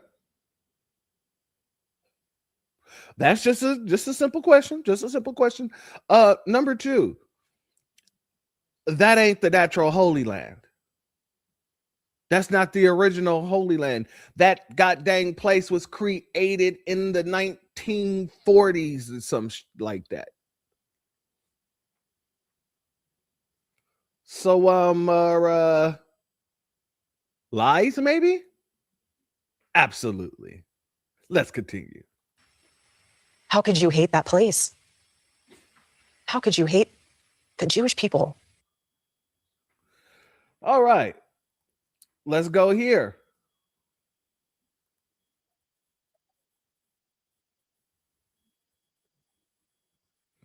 Oh, family. I'm telling you, when I tell you that she got those crazy eyes, those god dang crazy eyes. Godly. This right here, if this doesn't send chills up your spine, I don't know what would. Shout out to our sister Faith Speaks Life in the building. Thank you for your donation. Your Cash App donation is blessed tenfold, and I appreciate your contribution as always. Let's let's get into it.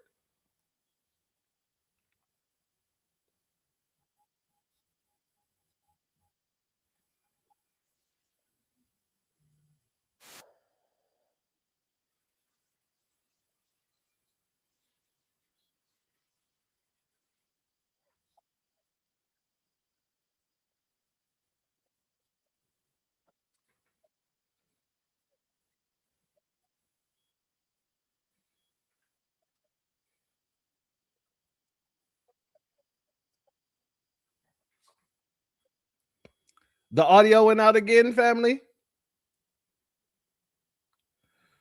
All right, give me 1 second. Let's figure this out. Let me bring that down real quick.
All right.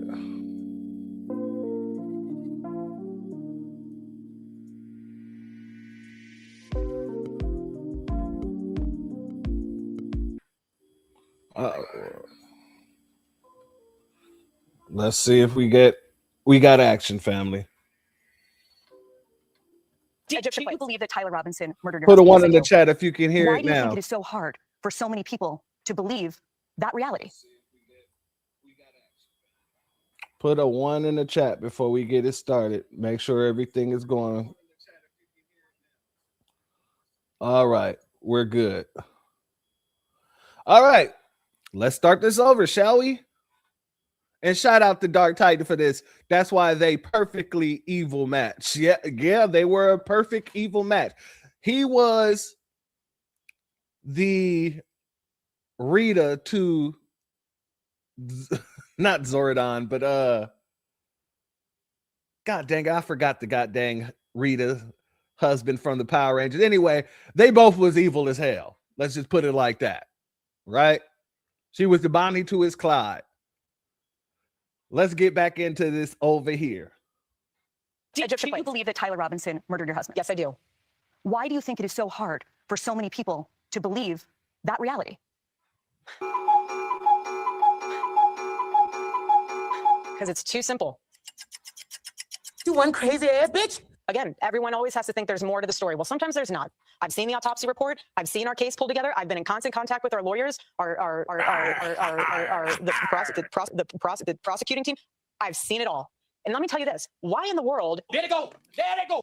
Why should we, prior to the trial, lay all of our hands and cards on the table for the defense team to see, to somehow then, I don't even know what they would do with it. Shout out to Red 6. Thank you, Lord Zed. Thank you very much, family. Let me address something. This woman is dumb as hell. She's talking about why would we put all of our cards on the table so that the defense can see it and do whatever. Ma'am, the defense is going to see it regardless. It's called discovery. You're required to give everything you have to the defense. And if you do not give everything you have on the case to the defense, there could be a mistrial declared. So when she said, "Oh, why would we put all our cards on the table?" You got to put your cards on the table to begin with. It's a requirement of the court. And you would think someone who's been in constant contact with your lawyer, with the DA, and you've been a part of every piece of this investigation, you would think you would know that the district attorney has to turn over all evidence to the defense. It makes no sense that she would even say something like that, to be honest with you. But let's continue. Embarrassing moments on Jeopardy. But what I will say, and I want to get on the Egyptian plane thing, we'll take a flight on that for a second. What I will say is what I'm worried about, and I'm fascinated, just from a legal standpoint, to see how the United Healthcare trials pans out. What? Bro, what are you talking about, man? And I say that because this is the first time where we are seeing the implications. You're talking about Luigi Mangione, correct? I prefer never to say any of their names. They do not even deserve the ounce of oxygen and breath on their body. But what I mean is, it's fascinating to see how social media will impact that court case. Just how it might impact mine. Are you nervous he's not going to get a fair trial? Well, I'm nervous that there could be, they'll say we can't find a fair jury. Like they're going to taint the jury pool. And she's worried about an impartial jury, family. And I'm going to be honest with you. She sound dumb as hell. She sound dumb as hell. That case is going to take place in Utah, one of the most reddest states out. Not only, the jury is going to be instructed, and that's how they're going to move. You're not just going to be given an impartial jury. It doesn't work like that. But also, in jury selection, that's where you put in the time to make sure you don't have to deal with an impartial jury. This is ridiculous. Who is this woman? Who is her base? Who is literally supporting this woman? Because she's making y'all look dumb. Shout out to M. Hampton in the building. Much love to you. Thank you for being here, family. Inbred, but not impartial. Understandable there. There's a lot of that going on. Let's continue. in that case, I told you that bitch crazy. Okay, Egyptian planes. For 200, please, Alex. Stop it. Get some help. Family, people are out here calling out this woman in her satanic eyes. The podcaster eyes, Candace Owens. And that quick switch At up. one time, a friend of... That quick switch up. The podcaster Candace Owens. Okay? At one time, a friend of Charlie's. At one time, an employee of Turning Point. She has been one of the main peddlers of these conspiracies, and she is making a huge amount of money on it. She is building her business off of these lies. What do you want to say to her and the other people that are putting these lies out into the world right now? Stop. That's it. That's all I have to say. Stop. All right. Hustle, bitch. Okay, my bad. Hey. Candace, you know, she had something to say about the whole little town hall as well. So let's go over to what she had to say. Let's check her out. Candace Owens, okay? At one time, a friend of Charlie. Look, Candace, she said yes. Because whoever told her name was going to be brought up, she was absolutely correct. She was like, yes, God, that's another one for me. Watch this. Candace Owens, okay? At one time, a friend of Charlie's. At one time, an employee of Turning Point. She has been one of the main peddlers of these conspiracies, and she's making a huge amount of money on it. She is building her business off of these lies. What do you want to say to her and the other people that are putting these lies out into the world right now? Stop. That's it. That's all I have to say. Stop. So this is just to me. I'm going to also let you know, they pre-recorded this. Obviously, I told you this yesterday from about 11 o'clock to 4 p.m. I have sources just everywhere. CBS News, people that were in the audience I showed you were emailing me, and they had to do multiple takes because Barry wanted to read a prompter. These questions were pre-submitted, okay? And I would like to respond to this loaded question. What would you like to say? The podcaster Candace Owens, I'm not even going to address this repeat talking point about people making money, except for the people that have actually made off of all the money, millions upon millions of dollars. But this is the new thing. It's like, if you keep doing what you're already doing in podcasting, or keep doing what you're already doing and doing ballistics on YouTube, if you catch a bunch of views, they want to convince you that like you wake up and you turn into a millionaire. Building her business. What are you talking about? I already had this business. I was already at the top of the charts. Okay, I said I wasn't going to talk about it. I actually did, because it's so ridiculous. Okay. But she says, I'm lying. And Eric responds, and her answer to what do you want to say to the podcaster Candace Owens, who is lying, is stop. So Erica would like me to stop lying. And I would like to honor that. Okay. I can only honor that if Erica is more explicit in terms of what I have lied about. What did I lie about? It's just incredible. There have this opportunity. The questions have been, you could just start like going through them. Maybe they will. By the way, it's coming on Saturday. Maybe I've made a mistake somewhere, and I'm happy. I want to correct that, right? I'm not interested. My goal is not to tell lies. It is obviously plausible that I have made mistakes. I've reviewed these lists that we put together, and I can't find the lie. Okay, the lies that I find are coming out of Turning Point USA. Okay, and here are some of those lies. You know, Mikey had blood all over him. Okay, Mikey has offered that his dad was confused. I'll accept that. Oh, I didn't lie about that. Rob McCoy lied. His father also said he called his father first. Maybe Rob McCoy was confused. Mikey being a hero for walking away doesn't feel honest. Charlie's neck stopping a 30-06 bullet because he ate healthy and had strong bones. It was a modern day Christian miracle. That feels like a pretty big lie. Okay. Charlie never wavered in his support for Israel was a nasty lie. Maybe Barry what do you want to say to the people that literally lied about what Charlie was living through in the last weeks of his life? Stop, Josh Hammer. Stop even Netanyahu. No, I'm sorry. Barry Weiss is here. We're not going to get to that. Charlie was a committed evangelical who only liked Catholic architecture. Did I lie about that? Nope. Turning Point USA lied about that. And I was attacked for telling me, I'm attacked for catching the lies. We'll get to that later. That's their new method. Once first they accuse me of lying, then I prove I'm not lying. And then their strategy is to attack me for telling the truth and saying, how dare you reveal a personal text message to defend yourself from being called a liar. We can keep going here. Has any of this been clarified? Ben Shapiro said they never had any bad blood between them. I proved that was not true. Again, that also came from a little PR. Alex Clark pulling that move. Next page, Terrell Farnsworth was told to remove that SD card by police. That was not true. Terrell Farnsworth personally told me that was not true. Terrell removed the SD cards because people were stealing hats. Again, not what Terrell Farnsworth himself told me. And also doesn't make any logical sense because if you're worried about that, you would take the cameras and not just the SD card, particularly from the camera behind his head, as opposed to cameras that were in front of him. Lie. Charlie established a Doge and it's not unusual. That's a lie. It wasn't unusual. Doge didn't exist. Prior to Elon Musk saying that thing about government accountability. Charlie Kirstein did not fly drones. Major lie. Brian Harple told that lie. Brian Harple also told major lie when he said that the security had communicated to UV police to secure those rooftops. That was a lie. It's actually a walkway behind. What am I getting here? What have I done here in this presentation that I lied about? Have I made mistakes along the way? Yes. I'm not perfect, and I will always adjust those mistakes. So I'm asking you to tell me what I lied about. Why is there not the same energy also for the feds? Because they told some lies. We got to listen to those too. We put that together. We would like some clarity. Again, Charlie shot 3.6. Build our text messages, mysteriously without timestamps, lying about how Tyler Robinson was arrested. They claim he confessed and turned himself in. That's not what happens. He was guilty. All the father was guilty. That's not what happened. Never revealed that Tyler Robinson was at Dairy Queen following the assassination. He was throwing clothes away. I put you guys in cemetery. That's problematic to the timeline. That's a clarity. It's oddity. They said Tyler Robinson was arrested wearing a shirt. That actually is also not true. They said Tyler Robinson was suicidal. Also turned himself in because he was afraid of. Now, I'm not times twoing that the person that put up this clip did. However, we get the point. What is she lying about? She said, tell me straight up, straight out what I'm lying about. Our good brother William, he made it simple and plain. He said, Candace, she simply asked you to stop. As in, shut the fuck up. Thank you for that, brother, because it seems like Kansas don't understand that much. But I'm glad you made it simple and plain for her in case she ever watched my broadcast. Their one night stand messed her head up bad. Shout out to our brother Black. How you know it was one night?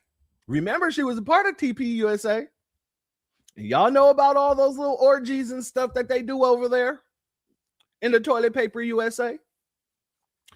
So, you know, she might have, you know what I mean, let them spank it like 4 or 5 times. You never know. You never know. Remember, they were traveling the country together. Good point, though. Her head is absolutely messed up over this, man. I'm wondering, where's her husband once again?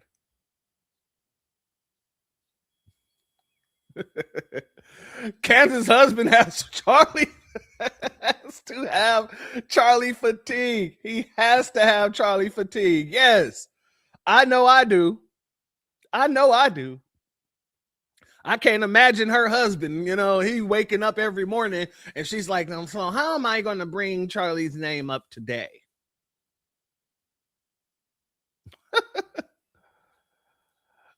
Coconut bed winch bingo. Yeah, especially at TP USA, you know what I mean? I'm wondering, how do they select each other's mates there? You know, do they play spin the bottle? Do they put Candace in the middle and just spin her with a blindfold on, with her pointing her finger, and whoever she lands on is who's going to be tapping it next? I'm just asking questions. I'm just asking questions. But family, like I said, Kansas has been on her shit because enough people believed her enough to really start getting into Erica again. Let's go here. And that is a dastardly picture to put up of her. But let's continue. Erica Kirk's backstory has just been exposed as a giant lie, allegedly. When I lived out here, I was here for 5 years. I never dated here because I saw vicariously through my roommate how terrible it was. I don't drink. I find it unproductive. We don't know for sure if she wasn't drinking, but she did really enjoy posing with alcoholic beverages. Here's her with a glass of champagne. It says, "It's Wednesday, so treat yourself to a little champagne." And did she really not date while she lived in New York City? Well, here's a photo that the internet sleuths dug up from September of 2017 with one Cabot Phillips. And the caption said, "Yes, we're that couple who gets painting lessons together." And here you could see Erica Francevy and Cabot Phillips. I don't know about you, but that looked like a little bit more than just a one-off date. It looked like they were an actual couple, as the caption said. But interestingly, Cabot Phillips was actually at one point Charlie Kirk's producer, and he is now a senior editor at the Daily Wire. And just yesterday, December 16, 2025, he gave a talk about, quote, how to lead like Charlie. You gotta understand, I am not from this world of media. Wait a second. Hold on. Hold up. Hold up. You mean to tell me that her ex is now honoring the husband when he used to tap that? This is getting there. It's getting real hilarious. Hold up. And I think all this kind of incestuity is weird to me. So not only do we now know that she was dating before Charlie, which is fine, it's a totally normal thing to do, but she was also engaged, perhaps even married. Luna Bear Studios posted this on March 16, 2015, prepping another couple's gallery for delivery. Erica Francevy and JT Massey, you both are amazing humans, and I love shooting you. So much laughter and love. It was perfection. This is what happens when your entire image is propped up by something that just is not true. If you are not this woman, don't pretend to be. But the bigger point is, why does Erica have to lie about this? Is it just for her to prop up this image that she is a conservative woman, quote unquote? Because you can't hide this kind of stuff. The internet is undefeated. Family. Shout out to our brother Black RU. Soap opera activity. This is 100% soap opera activity. So the fact that Tim Pool is going around saying that Kansas has turned this into a drama-filled television show and we're all the characters, it seemed like you guys are already a show of your own. It seems like you guys are already a show of your own. The Young and the Restless. Well, this ain't General Hospital because none of y'all are smart enough to be doctors. But yeah, we'll do Young and the Restless. What are some more good soap operas? I'm not too keen on soap operas. What do y'all think? What would you call this soap opera? I love to get y'all a piece of your peace of mind on this. I'd like to know, what would you call this soap opera that's taking place in Toilet Paper USA? A B1 salute to our brother Wow Williams in the building, as well as our brother DSA1 in the building. Much love to you. All right. As the world turns. Okay. All right. Shout out to our brother William. He says, where are they holding that grifting made? Not so easy class at. Hey, that's a good question, because they got to be holding the class somewhere, to be honest with you. They got to be they're teaching this. This is being taught. A B1 salute to our brother Drew Laston. Thank you for your Cashapp donation, my good brother. Your donation is blessed tenfold, and I appreciate your contribution as always, family. He said,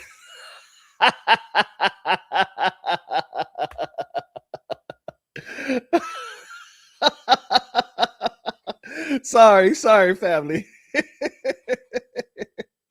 The young and the smelly. I get it. It's that dog fur. It's all about the dog, right? Okay, yes. The Young and the Restless. You and Drew had the same concept. Huh? All my bastard children. Love it. Trash doesn't just come from trailers. Love it.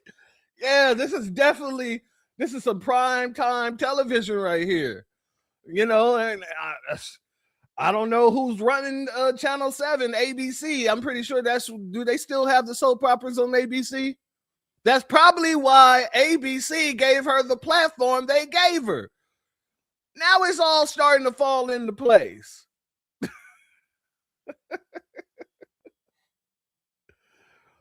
The White House on the Hill is now on a trailer in the trailer park. One Night Stand. Oh, that'll be a killer soap opera name right there. One Night Stand. Doo-doo-doo. Family, like I said, this ain't looking too good for Erica either. Serve a just God, and I rest easy in knowing that He's sovereign, but He's just. And so let the Lord handle that. Would Charlie have forgiven his killer? He's in heaven.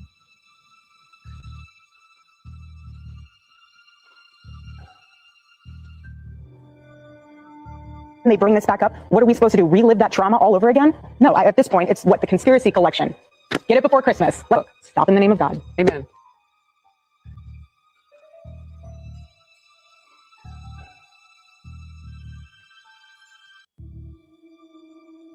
Family, how long do you think it's going to be before she has to resign as CEO of Turning Point USA? I'm going to guess by the middle of next year, by June, she would have stepped down and named a new successor. That's my guess. And I'm pretty sure it's going to happen. By June, she's going to be stepping down from Turning Point USA. In my humble opinion. I may be right. I may be wrong. But for the way things are looking right about now, yeah, it's looking like about June. It's looking like about June. Let's get over here, family. Let's get into this Ian Carroll guy here and what he had to say about all of this. You're the Israel guy. You're our guy, bro. And we are now well into the moment with Israel, with TPUSA, with Candace, with the Trump government, with everything. And what's going on, man? Where are you at, Nick?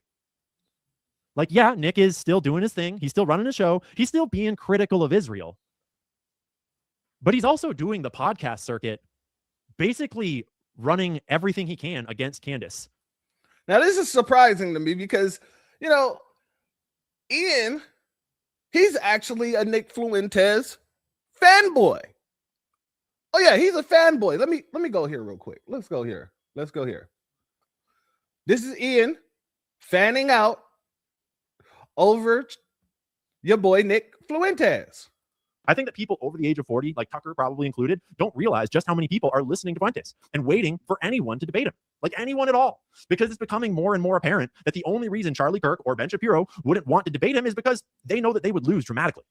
A caller actually lied his way onto Charlie Kirk's show this last week and asked him why he won't debate Nick Fuentes, and Charlie's response was hilarious. Check this out. Let's go to Nathaniel. Nathaniel, thank you so much for being a member. What's on your mind? Hi, Charlie. As a TPUSA chapter founder and president, I've seen firsthand how the tide is turning among young conservatives. I say, if you truly believe in open debate in the marketplace of ideas, will you ever be willing to debate Nick Fuentes, or will you wait until his movement forces you to adopt his talking points, as we've seen already? You know, it's funny. I personally do not give a platform to bad faith actors. And I had a whole open about this. And by the way, a really important thing is not to lie and to not bear false testimony. It's fine, I'll answer your question. You know, you said, oh, you know, I want to have a question about Turning Point events. And you obviously lied about your question. It doesn't surprise me because you have deceit. But you know what? Honestly, I'm asked that question all the time. I don't platform trolls. And I don't platform and I don't discuss people or I don't debate with people that are not good faith actors. And you debate now they can keep on yelling at how successful we are and our big events and well over 1,000 employees. But there's a lot of jealousy out there. We build, they complain. We succeed, we win. They blame the Jews. Thank you. Next question. A lot of jealousy out there. A lot of jealousy. That's why he won't debate Nick Fuentes, because he's got a big organization, a lot of money, a lot of donors. Hey, Geej, why don't you go lie down, dude? So yeah, it's all jealousy. Nick Fuentes is just jealous of how many donors Charlie Kirk has, of how big of an organization Charlie Kirk has. I mean, A, Charlie couldn't answer the question, and B, he's like, I see you're dishonest. I see you lied your way into the conversation. I don't answer trolls. Nick reacted to this clip on his show on Friday as well. And it's just so obvious that Charlie has no answer because he can't, because his opinion on Israel is colored by his donors, by an agenda that is not based in facts or America First ideology. And if forced to debate the merits of the U.S.-Israel relationship, that would be made plain and apparent. So instead, Charlie has to go with this hollow avoidance strategy. I don't debate trolls. Well, Charlie, most of your YouTube videos are getting like 40 to 100,000 views, it looks like, from my scroll of your channel. Your channel has like 4 million subscribers on YouTube. Nick Fuentes has just a few 100,000 followers on Rumble. Not even on YouTube, over on Rumble. And in just 24 hours, this Friday's episode was pushing 400,000 views. Last Friday's episode is getting close to 1 million. He's viral everywhere. Everyone is watching him. Everyone is talking about him. And they aren't saying he's a troll. No one thinks he's not a troll. They're saying that he's got good points and that you should debate him. Nick certainly isn't acting like a troll. He's presenting legitimate arguments and cogent opinions. He's offering in good faith to debate you. And you know damn well that if you took that debate, it would be one of the most viral moments on the internet of the entire year, regardless of who won, regardless of what happened. You know that. We all know that. It's blatantly transparent that the mainstream avoidance of Nick Fuentes is a fear response. So that was him talking about Nick Fuentes before Nicky Boy started taking up for Israel, or I don't want to say taking up for Israel, but going off on anybody who's trying to blame Israel. And this is him now. And against actual, like, factual information. I could understand if Nick was skeptical of Candace's sources, but Nick is straight up, like, not here, not there for the conversation about Israel in the way I think a lot of us expect, and the way I think a lot of us were ready for. It's like arriving on the battlefield and your general is off hanging out with Steven Crowder. Like, you're supposed to be our guy, bro. This is your moment. This is your moment on so many levels, dude. Where are you? You're on Steven Crowder disavowing the people that are actually out here taking on Israel, taking on the deep state, taking on the whole thing. And you're over here with Crowder. And we're going to get into all of these different elements throughout this show. And like, the world is not about picking sides. But sometimes when you look at the sides of an issue, it tells you a lot about the issue. And it tells you a lot about how, if you are thinking about a thing in a way that makes you arrive at the same conclusion as Tim Pool and as Steven Crowder and as Rabbi Shmuley and as all these other people. And to be clear, I'm not saying that Nick is the same as Rabbi Shmuley. Okay. I'm just saying, how are you winding up at the conclusion of these guys? With all that you know, with all that you've called out, with your deep understanding of how Jewish donors control things, with your deep understanding of the history of Mossad and of the CIA, you don't even think there's a possibility? Not even a chance. And this is supposed to be your moment. This is supposed to be your rise. You're on the generational run, bro. And you have generationally run right to Steven Crowder's show to hang out with the Fed slop narrative for like kind of a facetious take on it. It's very confusing to a lot of us, and it's a bummer because I genuinely like you being here. I genuinely like that you challenge the conversation, and I'm genuinely impressed by what you've done with your platform and your messaging over the years. Sit down and shut the fuck up, bitch!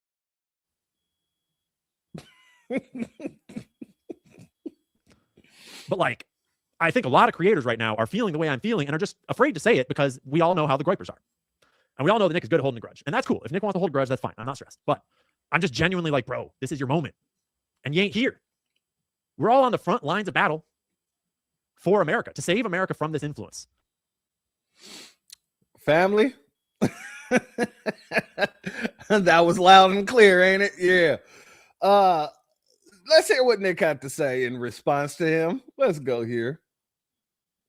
Nick, keep an open mind on Israeli involvement in Charlie's assassination. There are many facts and suspicious events pointing that way. Why are we stop noticing when it comes to this? America No, first. you're an idiot. Sorry. Thank you for the big super chat, but I'm sorry. If you're on the Candace Owens train, I'm not even going to pretend like I'm going to try to appease you. It's wrong. It's stupid. All of it is stupid, and I'm not going to entertain it at all. And I thought Tim Pool had an epic go off on it tonight. It was awesome. I have never seen such a clear-cut case of an individual person being such an unnecessary detriment through sheer ignorance and irresponsibility. I've never seen it. Because you could say other people that have done things like Shapiro or Charlie Kirk or whoever, you could say they're part of a system or there's an incentive structure. They're playing by the rules, whatever. Candace is spearheading this thing. Like, she is creating this hysteria, and it is to the detriment of everybody. It is to the detriment of the right wing broadly. It is to the detriment of anyone that seriously talks about Jews in Israel.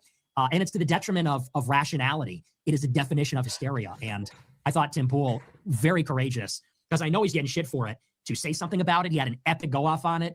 Major respect for him. But yeah, no, I'm not with that at all. Thank you for the big super chat, but respectfully, no, disrespectfully, that is stupid, okay? And I don't buy into that for 2 seconds.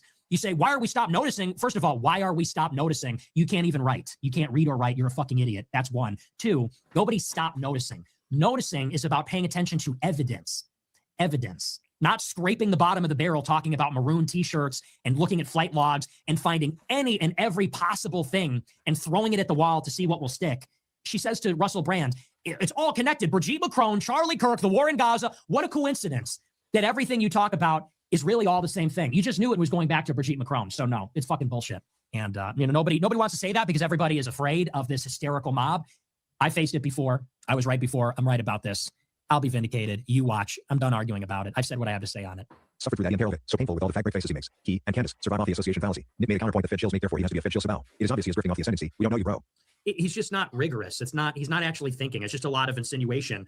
Oh, that's weird. That seems off. Like, there's no arguments there. It's not rigorous. Wildcat at 43 cents, $20. They say, oh, well, that bullet could have never made a hole. It's like, first of all, you're not a ballistics expert. Second of all, so what's the insinuation? They got the wrong rifle. They shot him with a different caliber bullet than the rifle they planted. And what was the big idea there? Was it just sloppy? Oh, I hope no one notices. Like, so what's even the idea? There's a second shooter, but they matched the wrong gun to the bullet they used. And what, they hope no one would know? Why wouldn't they just plant a gun with the right caliber, with a smaller caliber that wouldn't have blown his head up? I mean, there's not even a theory there. Are they that sloppy? So France, Israel, and the United States are involved at the highest levels. They're all coordinating. And it's like, how did they decide to act? We're all going to wear the same t-shirt. Okay, if you're here for the Charlie Kirk assassination, go over here. Okay, 1, 2, 3, eyes on me. So on the day of the assassination, we're all going to wear our maroon t-shirts. Okay, hey, stop talking. Thank you, I'm talking. So on the day of the assassination, we're all going to wear our maroon shirts. And then Larry is going to give the signal with his hands. Sit down and shut the fuck up, bitch! There's a lot of talking here this man is doing about nothing, but let's let him continue. He's going to be standing next to Charlie Kirk, and he's going to do this. He's going to do this when it's time to kill Charlie with our shooters placed all around the venue, okay? Like, do you think that's how it went? Do we have the prop gun? It doesn't matter. Just fish one out from the bin. The Goyim aren't going to know. Like, is that how they think it was planned? But wait, how will we know? How will we know who the other crisis actors are? We're all going to be wearing maroon. We're all going to be wearing the shirt. We're all going to be wearing the shirt that says Charlie Kill Squad. Wait, how are we going to know when it's time to kill him? Good question. They're going to go like this next to him, and that's when you activate the palm pistol and the energy weapon. Oh, okay. Thanks, Mr. K. Like, it's so stupid. It's hard to even believe. But then again, $20. Found it funny how peers. He said this is when you activate the palm pistol. Oh, where is the clip where he's talking about Ian? Give me 1 second, family. That was a clip responding to Candace and people agreeing with her. I want to find the clip where he is actually talking about Ian. Let's go here. Why not respond to it? You asked for evidence and now say you're not keeping an open mind. A lot of your fan are banned and muted in chat for disagreeing about Charlie. Not a good look. If you believe in next stop 3206, then contend with the arguments. Has something to do a live stream. You're an idiot. Now I want to put this up. Let me. Ian made a response breaking down the evidence. Why not respond to it? You asked for evidence and now you're saying you're not keeping an open mind. A lot of your fans are banned and muted in chat for disagreeing about Charlie Kirk. Not a good look. If you believe a neck stopped a 36, then contend with the argument. He's open to do a live stream. And when they say that people were being blocked, timed out, banned, this is what they're talking about. So yeah, they're calling it out. It's not a good look for you there, Nikki boy. Nikki boy.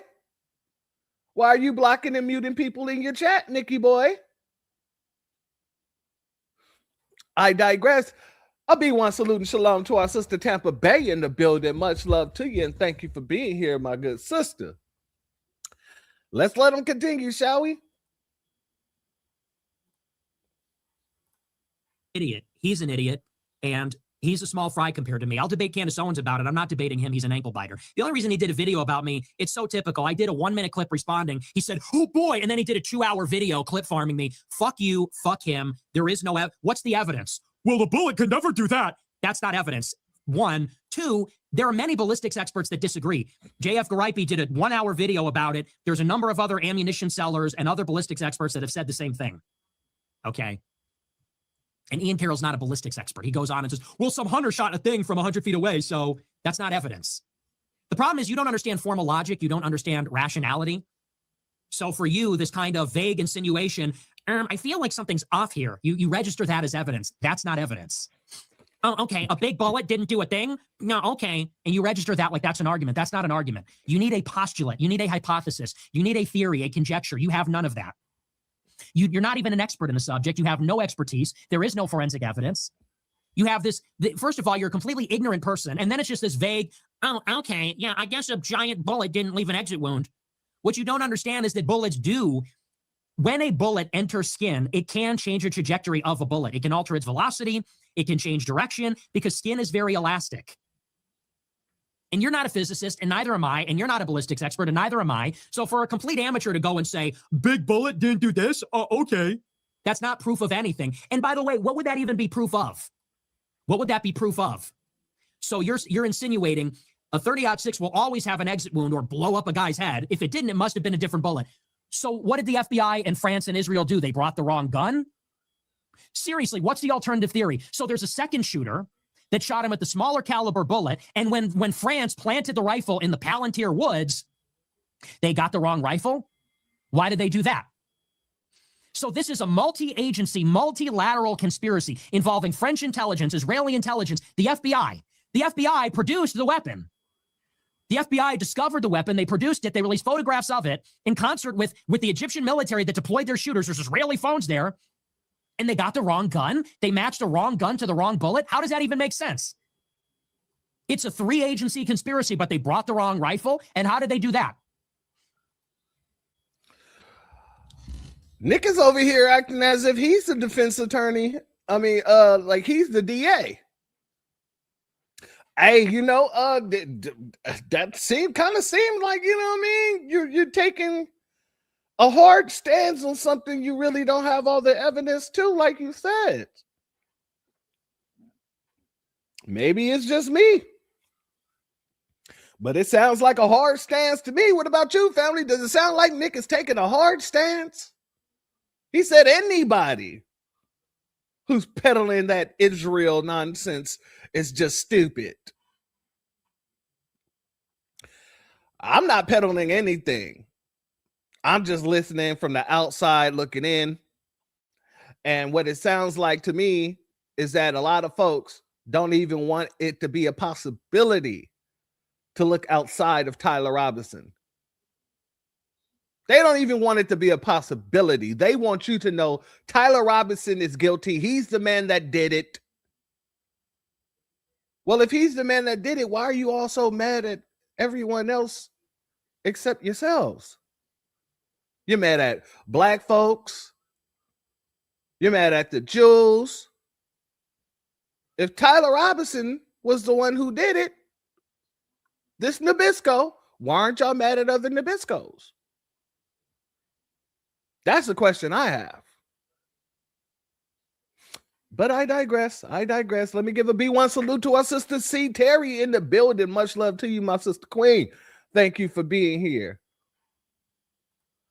Shout out to our brother William once again. He said, all I know is that it's one less white supremacist, and I agree. Matter of fact, to that, we got to hit you with this.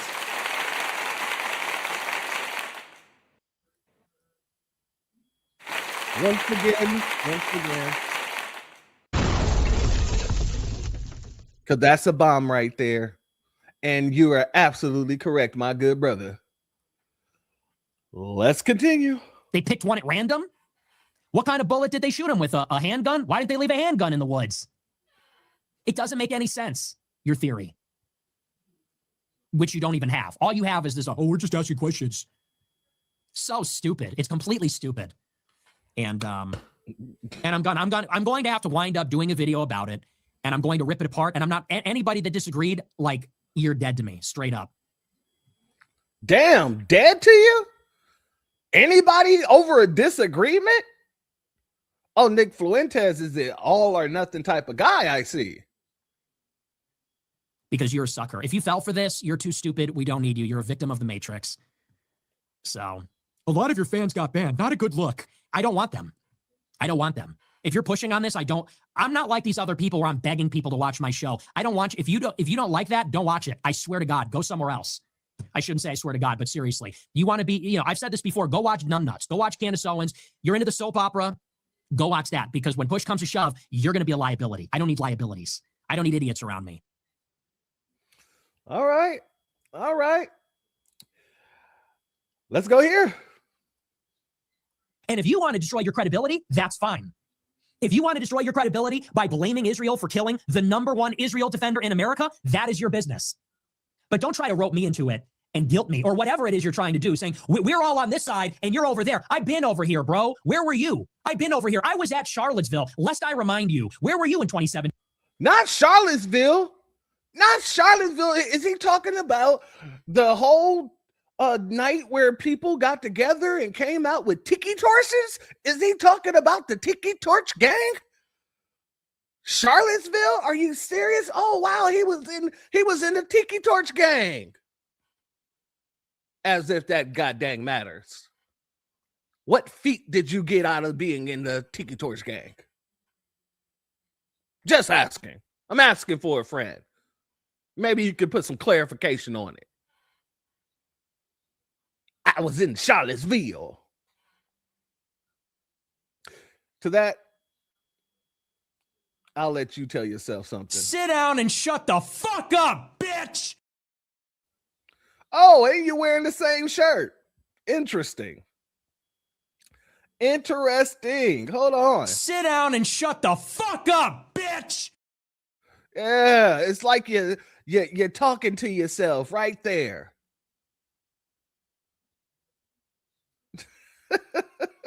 Let's continue. Shout out, hello. Thank you for being here, family. Much love to you. Let's continue. Were you at Burning Man? Sorry, were you in some commune in Portland? I was at Charlottesville in 2017. He goes, we're all over here fighting the good fight. You and who? You and Candace Owens, who was working at Daily Wire last year? You and Candace Owens, who was working at Daily Wire. You and Tucker Carlson, who was working at Fox News. In 2017, 10 years ago, I was at Charlottesville. In 2019, I led the Groyper War against Charlie Kirk. This guy is highly delusional as well. He believes the Groyper War is a real thing. I led the Groyper War, like he put on his army fatigues, grabbed his, I don't know, whatever, what is the standard goddamn pistol being given right now?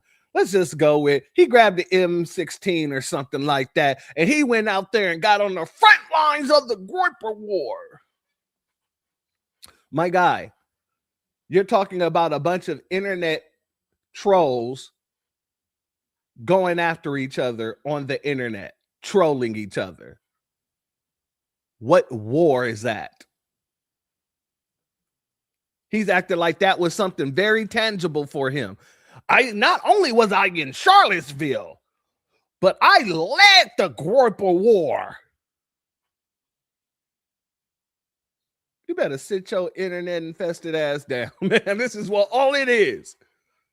You're proud to be on the front lines of an internet war. Let him talk. Calling him an Israel shill. It is 2025. Nothing has changed. For 13 years, from the time Charlie founded Turning Point until today, that organization was owned by Israel and served Israel, and everyone knows that. In June of this year, Charlie texted Dinesh D'Souza and said, Nick Fuentes is vermin. We've been fighting him for 6 years. He's anti-Semitic. In August, he said, I'm anti-Semitic garbage, and I need to be censored, and he would never debate me. That was in August. People want to point out, oh, well, he was leaning in the other direction. He wasn't leaning in the other direction. His right-hand man, Andrew Colvett, comes from Salem Media. Look at who's involved in Salem Media. It is a Christian Zionist outfit. It is in bed with Israel. All right, that's what he had to say on that. And family, like I said, these people aren't really beating the allegations on them. It's actually making these folks look worse. And on all sides, I'm not just talking about Nick is making Nick look bad. Kansas is making Kansas look bad. Kansas making Nick look bad. Nick making Kansas look bad. Everybody in your movement looks horribly due to the fact of this whole situation. And your people are watching, and it's your people who are calling you out. Let's go here. The day after he was killed, you were certain, beyond a shadow of a doubt, that Israel killed him to silence him. How does that even happen? Before we had a suspect, before we knew any of the facts. Yeah, we still don't have a suspect. We have a patsy. Any of it. You knew for sure they did it. So you know what the real takeaway from this is? Why of all people is Nick Fuentes going after Ian Carroll for suspecting that the official FBI narrative is not the truth, that there is something deceptive happening? And let's ask some legitimate questions, okay? I mean, it's only natural to understand that when you are being gaslit by an organization that has all the power in this investigation, concealing evidence, breadcrumbing us with lies, you're going to naturally seek other avenues and other sources of information to put it all together. I just don't understand what his angle is here. I have to say, it's kind of disgusting. He should be talking like this to the FBI, to the actual people in charge of the investigation who have been lying to us. Why is he not doing that? It's very, I mean, like, if he's not a Fed, he's acting like one. And if you can't tell the difference between someone who's the actions of someone who's a Fed and the actions of someone who isn't a Fed, if their rhetoric, if their platform serves the same purpose, to me, you're a Fed. Oh, snap. They out here calling you a Fed, sir. Nicky boy. Nicky boy. The pipes are calling you a Fed. Pause. They're calling you a Fed. And it's no wonder they're calling you a Fed, because you sat down with Tucker Carlson. Oh, yeah, we got to talk about Nick and Tucker. Nick and Tucker. You guys sat down with each other and told each other, plain and simple, that you both thought each other were feds. Oh, yes. Let's go here, family. I thought you were a Fed. And I thought you were a Fed. I was a Fed. Yeah, I'm not a Fed. But whatever, I don't care. yeah, we showed each other our badges. We know well. No, but I thought you were. I thought you were a Fed. And I thought you were a Fed. I thought you were a Fed. And I thought you were a Fed. I thought you were a Fed. And I thought you were a Fed. I thought you were a Fed. And I thought you were a Fed. I thought you were a Fed. And I thought you were a Fed. I thought you were a Fed. And I thought you were a Fed. I thought you were a Fed. And I thought you were a Fed. I thought you were a Fed. And I thought you were a Fed. I was a Fed. DJ, Not a Fed. DJ Church in the building. I just wanted to make sure that everybody knew that not only is his community calling him a Fed, but he sits down with Tucker. He calls him a Fed and he calls Tucker a Fed. But they still have this little bromance moment. Let's continue it. I thought you were a Fed. And I thought you were a Fed. I was a Fed. Yeah, I'm not a Fed. But whatever, I don't care. Yeah, we showed each other our badges. We know well. No, but I thought you were a Fed because I was like, why not? It's not cucking to say you're not talking about all Jews when you oppose a foreign policy position. It's not. There's nothing liberal about that. It's just true. That's the Christian position. Okay. And two, why are you attacking like the best people and not the worst people? Well, yeah, I mean, again, he disavowed me for my views on Israel and said I talk too much about white people and Christianity. And to me, that's like a sincere ideological disagreement. I get it. And, same thing with Marjorie. Marjorie fired my guy. She disavowed me. And, and you worked with Blumenthal on that article, but you called me on the phone. And I was like, from my perspective, this is also stupid and inside baseball and whatever. But for the record, I was like, first of all, who is this kid? I'm working at Fox News. I'm aware there's an internet, but I'm more out of it than you may appreciate. And I'm like, out of nowhere, attacking this one. I had Joe Kent to my house. I did this interview with him, and I'm always in search of a sincere politician. Not have to agree on everything, but I really believe sincerity is the whole game. If someone's heart is pure, he will be brave. I always have thought that, and it's turned out to be true. Marjorie's a perfect example. But that's all that matters. If you're afraid inside, if you're weak inside, you will crumble when it matters. So I really felt like, wow, Joe, I don't agree with him on everything, of course, but I was like, this guy is really sincere. He's like a good person. And then you show up and you're like, he's a CIA officer, and he was a CIA contractor, but like really like crushed the guy. And it's like, what? Now, family, he just said something that is very profound. If you're weak, you will crumble. And that's why we're seeing MAGA crumble right before our eyes, isn't it, Tucker? Because that's what the MAGites are. They're weak. They're fragile. They're fickle. Very fickle. And all of this infighting, it only proves how fickle you are. But let them continue. Of all people, you agree on 90% of stuff. That was my view. And I was like, well, clearly this kid's a Fed. Right. But you didn't know the whole story. I did. You're absolutely right. And look, and now that, and I want to be, I'm not trying to be combative. I think go ahead. You're hurting my feelings. No, I mean, here's what I'm trying to say is now that Marjorie is pushing in the right direction, I absolutely support everything she's saying. I've not been critical of her at all this year because I think that what she's doing is extremely courageous. And I think you're right. She is sincere. So it sounds like not to put words in your mouth, but your life experience has left you so stung by the Republican establishment. You don't trust anybody, it sounds like. Well, no, I mean, these people attacked me when the rules were different, and now they got better, and now I'm good with them. I mean, I'm willing to be good with them, but I think that I don't know if Marjorie still has a problem with me or not. All right. So that's him being all buddy. Hold on, I got another clip of them having a little bromance. Shout out to our good brother Reparations Nation in the building. Much love to you, my good brother. Got a little shot, another clip here of their little bromance.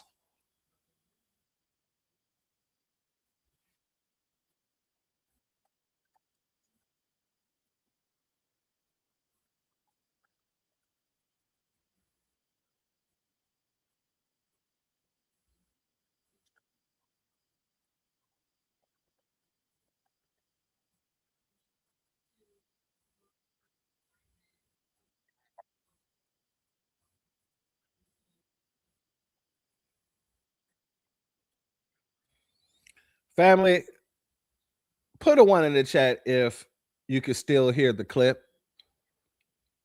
I just got a notification from this goddamn StreamYard.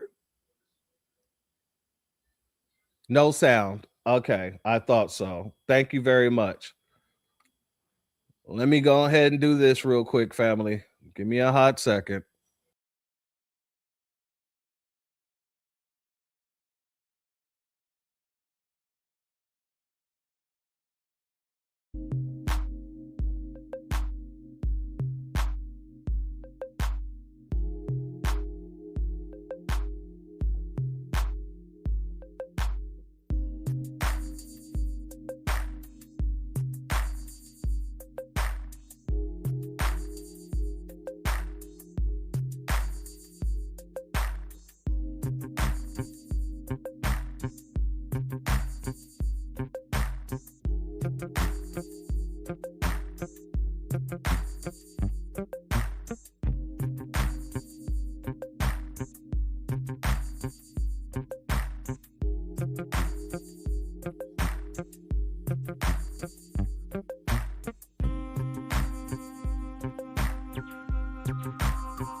All right, family, let's see.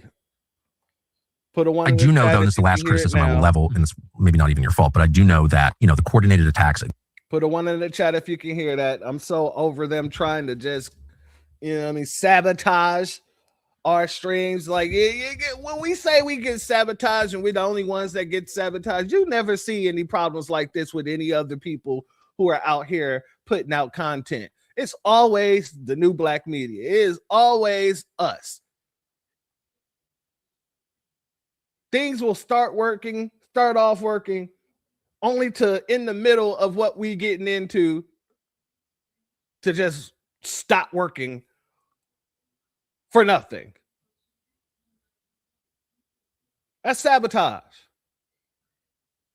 Whether it's StreamYard, whether it's PukeTube, it's sabotage at the end of the day. But let's get back into the bromance. I do know, though, and this is the last criticism I will level, and it's maybe not even your fault, but I do know that, you know, the coordinated attacks against totally reasonable questions about what's in America's interest and what's not, those are all coordinated by the Israeli government. It's all come to light now. And they're against me. I've always thought I have the world's most moderate position on Israel. Don't hate Israel. Just don't want to get involved in their wars. Don't want to pay for this. Don't want to pay for abortion on demand in a foreign country. Sorry. When we're cutting food stamps on our own, like, this is outrageous. It's not America first. That's my view. Not embarrassed of it at all. They are totally determined to take me out, I think, because I'm reasonable. Who would disagree with that? And call me all these names, most dangerous anti-Semite. I'm not even an anti-Semite. And they're not doing that to you because, this is my view, and it's not necessarily your fault, but because they're like, Fuentes discredits the reasonable people because he's always banging on about the Jews.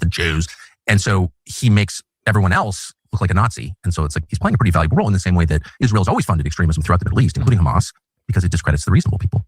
That's a fact. Yeah. Well, I would just say I disagree. I mean, you know, because you said the other day, they like me. I don't know what you're talking about when you say that, because, well, I don't know. Let me just kind of rebut that. The ADL, I'm not saying you have anything to do with this. I'm just saying I noticed the phenomenon. Totally. And I just reject that because they have been messing with me for my entire adult life. I mean, the ADL got me banned on YouTube. The SPLC posted my house on their website. What do you mean posted your house? They posted a photo of my house on their website. How can they do that? I guess that's a free speech thing. The SPLC posted a picture of your house on their website? Yes. When? In 2022. Actually? Yes, they wrote an article.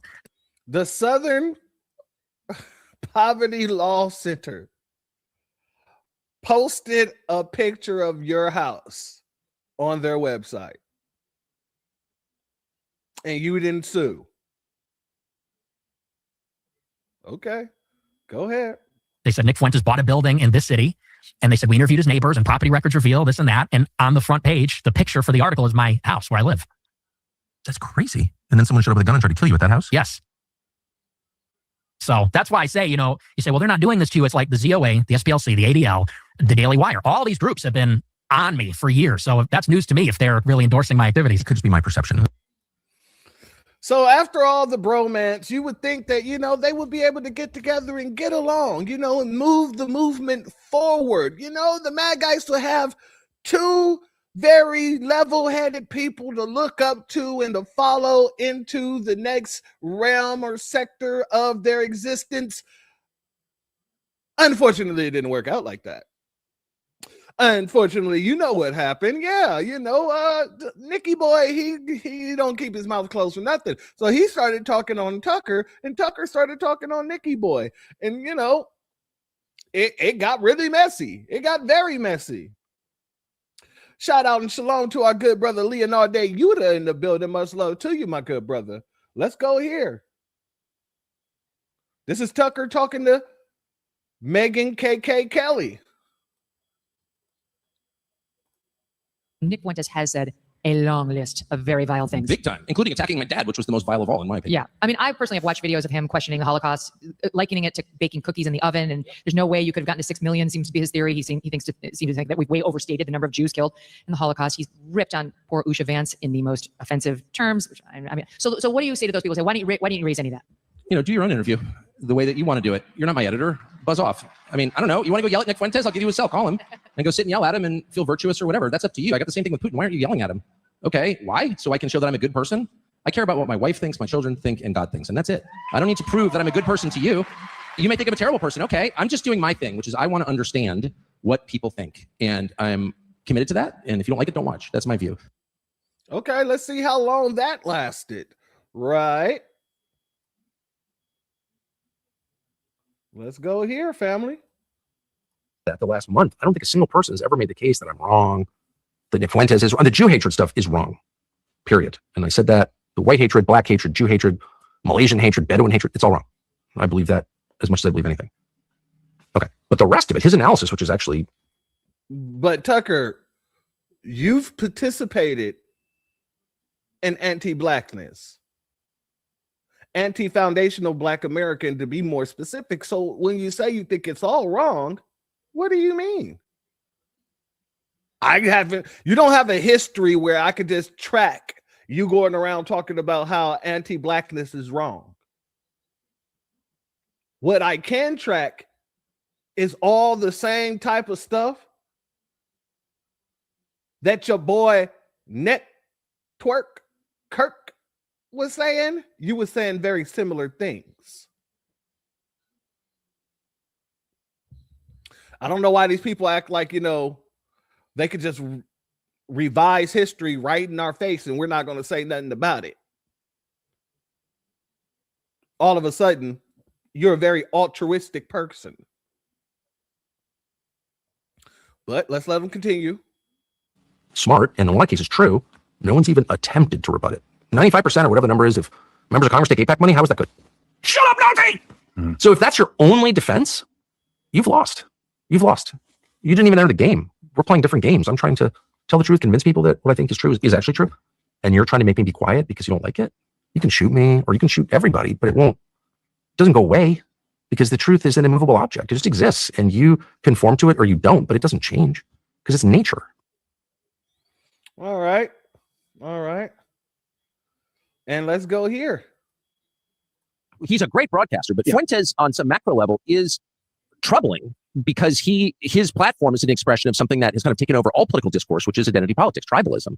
And I'm just opposed to that, period, and always will be. And I just think that we're governed by universal principles or we're governed by the mafia. Those are our choices. And so, our principles have to apply to every human being, or certainly every American citizen. They're not principles. They're just a justification for tyranny. So Fuentes, has a different kind of identity politics, but there are all kinds of different identity politics. We lived under it during the Biden years. We've lived under it most of my life, actually, in one form or another. And so if anything, Fuentes reminds us we have to come up with some kind of principle that every American can ascribe to, something called national identity. I do disagree with Fuentes on the question of universal principles. I think it's immoral. First of all, it's against my religion to hate any group, and I told him that. But I didn't do a lot of other posturing designed to make me seem like, the good person. Piers unfortunately fell into that trap as an older man. And if you watch that interview and if you watch the reaction to it, that did not diminish Nick Fuentes in any way. It enhanced Nick Fuentes. What diminishes Nick Fuentes is asking him straightforward questions, particularly about women. Not, have you had sex with anybody? But why are you so mad at women? And that, letting people talk a lot reveals who they are. That's just true. Sorry. There's been a lot of research on what has been happening in the last few months. And the bottom line takeaway in the last few months is that there is a coordinated effort of individual, largely unverified accounts in social media. They typically emanate from India, Pakistan, Malaysia, Indonesia, Nigeria. And there is a coordinated amplification process that is happening around this content. And in this chart that you're seeing, it's just a comparison of Nick in the first 30 minutes to what people like Elon get in the first 30 minutes of him posting. Now, why that's so important is you start to see this huge disparity where even though you have the most viral person and account in the world, i.e. Elon Musk on X, what you see is him completely crushing and dominating the virality in the beginning of his content creation versus anybody else's. And then there's a bunch of other. So what are they saying, family? They're saying Nick is the most hateful man on the planet. They're basically saying he's more hateful than Elon Musk, whose family came from apartheid South Africa, who comes over here, gain all the government subsidies, and then purchase X or Twitter, and then he used his platform consistently to try and denigrate black people, try to give a leg up to white folk, talk about stupid things. And when I say stupid things, I mean things like, well, every country has slavery and it was white people that have. No. They're saying that Nick Fuentes is more evil than him.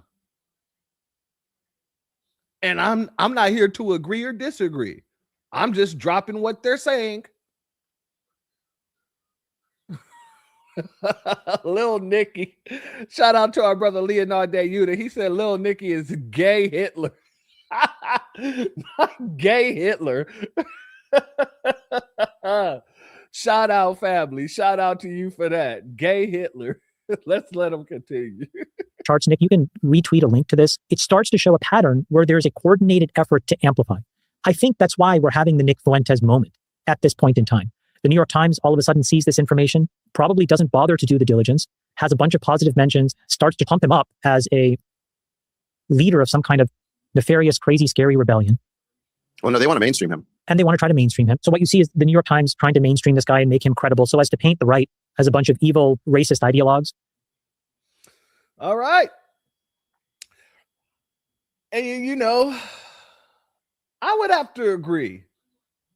I would have to agree with one thing. They have been amplifying Nick Fuentes a lot on the left and the right. Why are you guys platforming him on the left and the right if you don't agree with any of his rhetoric, if you don't agree with his tactics? All right, let's get into what Nick had to say about it. And anyway, Tucker goes on All In this weekend, and it's so telling. He does this big monologue and says that white identity politics is evil. He finally says it. And by the way, I have been warning you about this for years.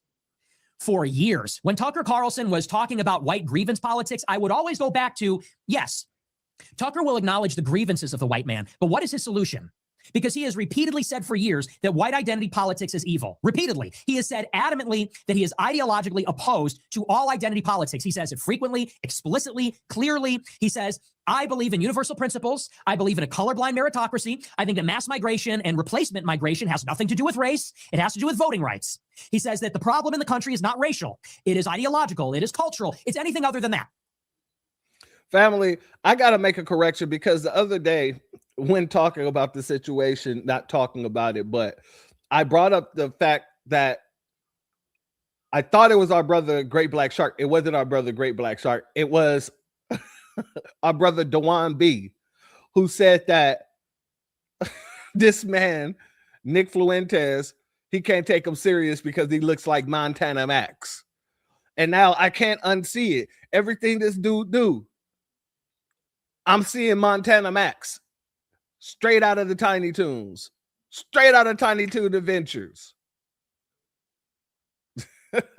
I just have to say that real quick. Let's get back into it. And he has said that when somebody comes forward and supports white identity and says, I'm the white man, vote for me, Tucker said, I'm going to say F you because that's Nazism and that's evil. And I told you that for years. And people said to me, well, why are you bickering with him? Why are you creating drama? Why are you fighting? Don't we like Tucker? I said, pay attention, listen. Well, Tucker went mask off this weekend on All In, and he said it as clearly as I've ever heard him say it. He said that my problem is that I'm in favor of white identity politics, which he says is no different than any other identity politics. And he says it's evil. He says we need to steer people away from that. He says it's no different than when black people engage in it, when the left engages in it, and that's reprehensible and that's evil. He's against it. And you know what? There is some truth in that. White identity politics, it is exactly like all the other species of identity politics. And you know what I like to say? I like to call it taking your own side. Black people have been playing identity politics for 100 years. And that notice we ain't nowhere to be freaking found. And this dude had to take the time to make sure to bring us up. We ain't in this business. This is your fight, not ours. Why the hell are you bringing up black people in your civil war? We ain't got nothing to do with you folk. You deal with yourselves.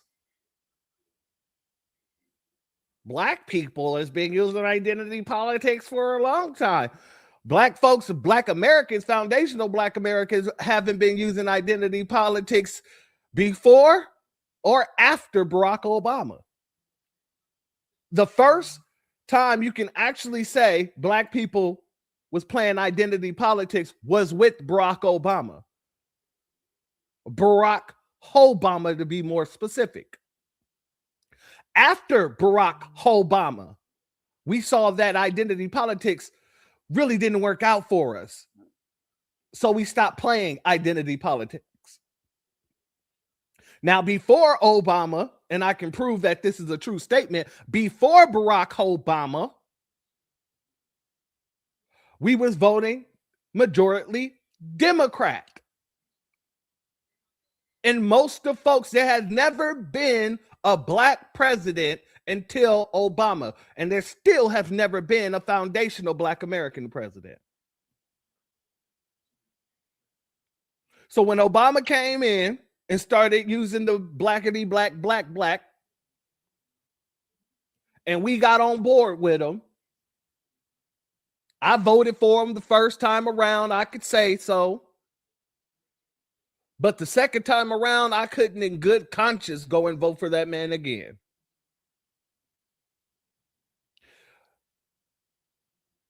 The rest of us got on the same accord after he got out of office. Let me rephrase that, because I'm pretty sure there are some of us who didn't vote for him his second term as well. But the people who did vote for him the second term around, they came into the light like, yeah, he used us. And we will never let that happen again. So now, foundational Black Americans are looking at everybody within politics with a side eye if you are not speaking toward the direct issues of foundational Black Americans. That's not a race issue. That's not a race card. That is not a situation of race politics. No, it is ethnic identity. It is ethnic politics, because we're not just going with anybody because they're Black. That's why Lusum Sears lost her bid for the governorship. That's why Jasmine Crockpot ain't got nobody behind her backing her up, and she done lost her district. Now she wants to run for the Senate. The Senate, excuse me. Let's be very clear about that. And let's keep it 100% honest. White people have been playing identity politics long before foundational Black Americans even picked it up. Is this thing going? Let me say this again. Nabiscos have been playing identity politics long before foundational Black Americans picked it up. So for Nikki Boy here to act like it is just some new phenomenon that they're finally playing identity politics, I have one thing to say to you. sit down and shut the fuck up, bitch. Let me give a B1 salute and a shout out and shalom to our good brother Black Truth United. Thank you for your Cash App donation, family. Your donation is blessed tenfold, and I appreciate your contribution as always. And I'm glad that you sent that Cash App because you just reminded me. Let's take a very short commercial, non-commercial break, and we'll be right back after a word from our good brother Black Truth United. Introducing the B1 Rolodex, the easiest way to search for and support FBA and B1 businesses. Hundreds of entries from the Black grassroots for the Black grassroots. Free to use, free to download, constantly updated. Trouble navigating the document? Try using the map version. Notice a business missing? Use this simple Google form to submit an FBA or B1 business. Also submit anti-Black businesses, which are now being collected in that last tab. Find resources, contact numbers, and much more using the second tab. All the info you need to start practicing group economics today. Go to blacktruthunited.com. That's blacktruthunited.com. My infatuation with a black man's beard started in my childhood. Apparently, my father kept his beard solely at my request. I loved playing in it as a little girl. He looked so manly to little tiny me. So my love for a black man's beard isn't a fad. It's always been in me. The seed for this love offering was planted long ago inside of a little black girl who loves her daddy. Infused in this beard growth, spray and oil is love, admiration, appreciation, and God's herbs to foster growth, healing, and a touch of softness to the strongest, most powerful men on the planet. Love Bruck, evenmelanin.com. Rest in peace to Chadwick Boseman. He was the star of Black Panther that died today at the age of 43. I'm always ready for a war again. Go down that road again. It's all the same. I got a dream. One thing. We gonna work it out. One thing. We gonna work it out. One thing. We gonna work it out. In a world of internet lies, we all look for love.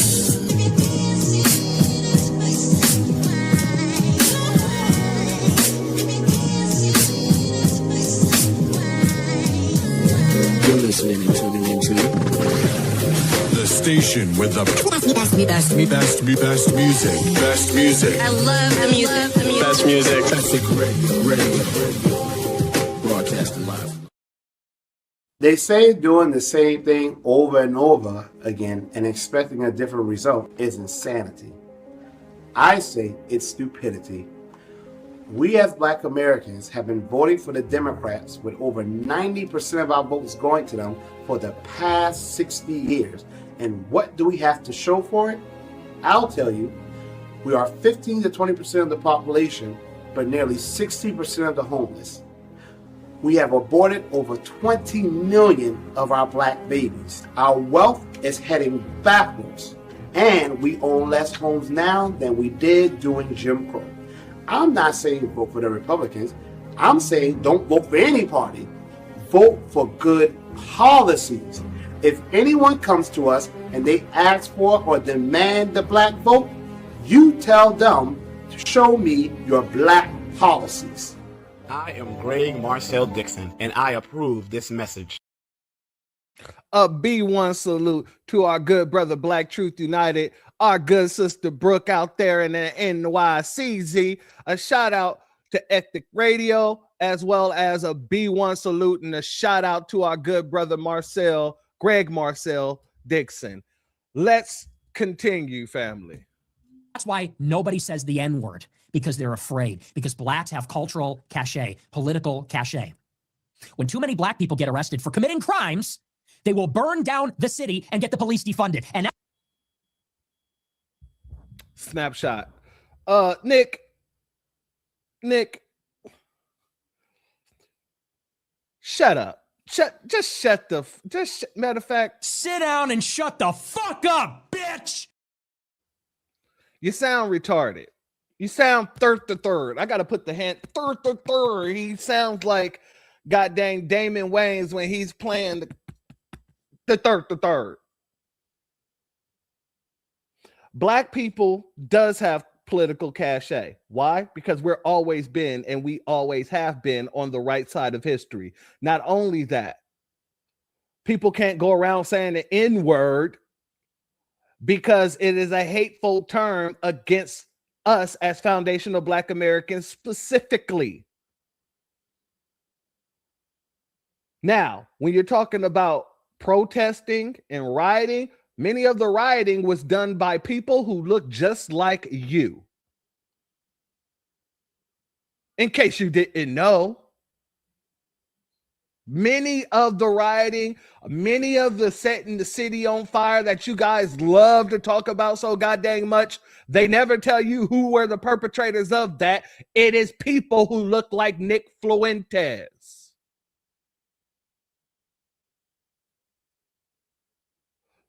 We can't allow this man to run around here telling just blatant lies. And when we go out into the street protesting, it's justified. Why? Because you'll see what happens right in front of you on TV screens, on our phones.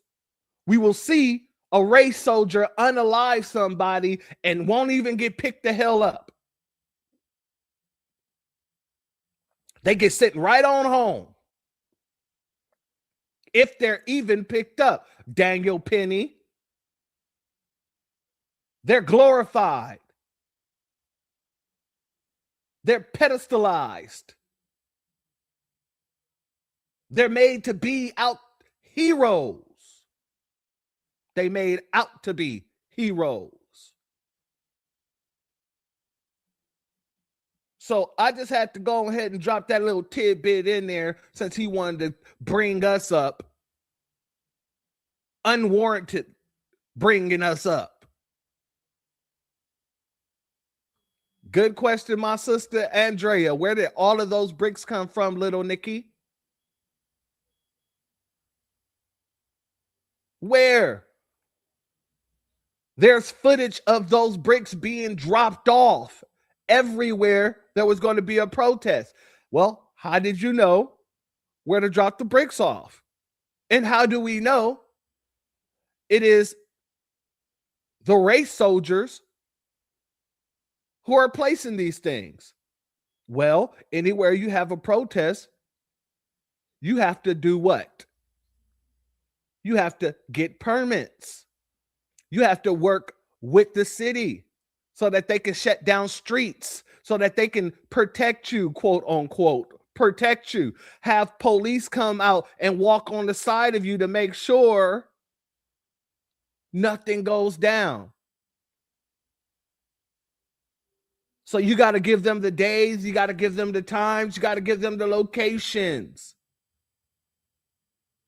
And you got to give them the route that you're going to be taking. Let me say that again. You got to give them the route that you're going to be taking. So when a goddamn pallet full of bricks show up upon the route that we had to sign all the documents in order to get the dang protest on board, one can deduce that the race soldiers has something and everything to do with it. If not the race soldiers, then the city itself, which is the racist behind the tables, behind the desk. So in any situation, that's all on you, the Nabiscos and the Nabisco adjacents. But let's continue. Now black people can do whatever they want. They're looking out for their own people. They're taking their own side. They recognize that they have distinct interests as a people. And that's why they're getting payments. That's why they're getting payments in Evanston. That's why they're getting reparations in certain municipalities. It is literally now a political policy to take money from white people and give it to black people because they take their own side. Sit down and shut the fuck up, bitch! Get your man. That's the problem with a lot of these Nabiscos. They feel like anything being given to Black Americans, foundational Black Americans, is a form of reparations. It is not. What you're calling reparations, Nicky boy, it is not reparations. Them putting together god dang commissions to talk about reparations isn't reparations. Them putting out flat social programs, not even flat blackness. These are flat social programs because they don't want to say Black. They don't want to say foundational Black Americans. They don't want to actually do for the people that's owed. They continuously do social programs that benefit people in their area, whether you Black or not. They turn this into a whole situation of, how do you say, it's about poverty, as if white people aren't living in poverty too, as if everybody else isn't living in poverty as well. You got Nabiscos living in poverty. You got some Asians living in poverty. You got some Mexicans living in poverty. You got some Puerto Ricans living in poverty. You got some goddamn Trinidad and Tobago people living in poverty. Some Jamaicans living in poverty. You got some goddamn everybody, every group and class of people have a class that's living in poverty. So when they put together these social programs, and they only want to concentrate on the poverty aspect of it, not the actual ethnic aspect and the actual grievance that's owed to foundational Black Americans, that's not reparations. That's why we're getting money. We're not getting money. Where are we getting money? And who is giving us the money? I haven't seen not one reparations package, no matter where it is, whether it's California, whether it's goddamn Atlanta, whether it's freaking New York. I have not seen a check attached to any of them. We ain't seen a price tag attached to any of them. And in California, where there was a price tag attached to it, they crashed it out. Let me remind you. This is Assemblyman Mr. Bryan. He's mad I brought up the reparations vote. So he's preventing me from speaking, and he's trying to block my access to it. Why are you so upset? You vote for 3 strikes. You put Black folks in prisons, but here now for you 3 want to be a reparations person. Well, But you we won't should vote have for the bill. We should. I we should supported the have a bill all conversation. session. Then bring the bill. Will you vote for the bill, Mr. Bring the Sebi? bill. Will you vote for the bill? Bring it up. Will you vote for reparations? Bring it I up. would love it. Bring it up. Let's vote for reparations Bring together. it up. Bring it up. You in, Bill? Bring it up. I didn't think so. Bring it up. I'll vote for it. Bring it up. I'll vote for it. And the one thing I will agree with you on, Nick, is when you say we are prioritizing ourselves as we freaking should. Because we know that the Republicans ain't shit, and we know the Democrats ain't shit. You got your Republicans, you got your Democrats. Neither one of them ain't shit. They're 2 wings on the same dirty buzzard, the same dirty pigeon.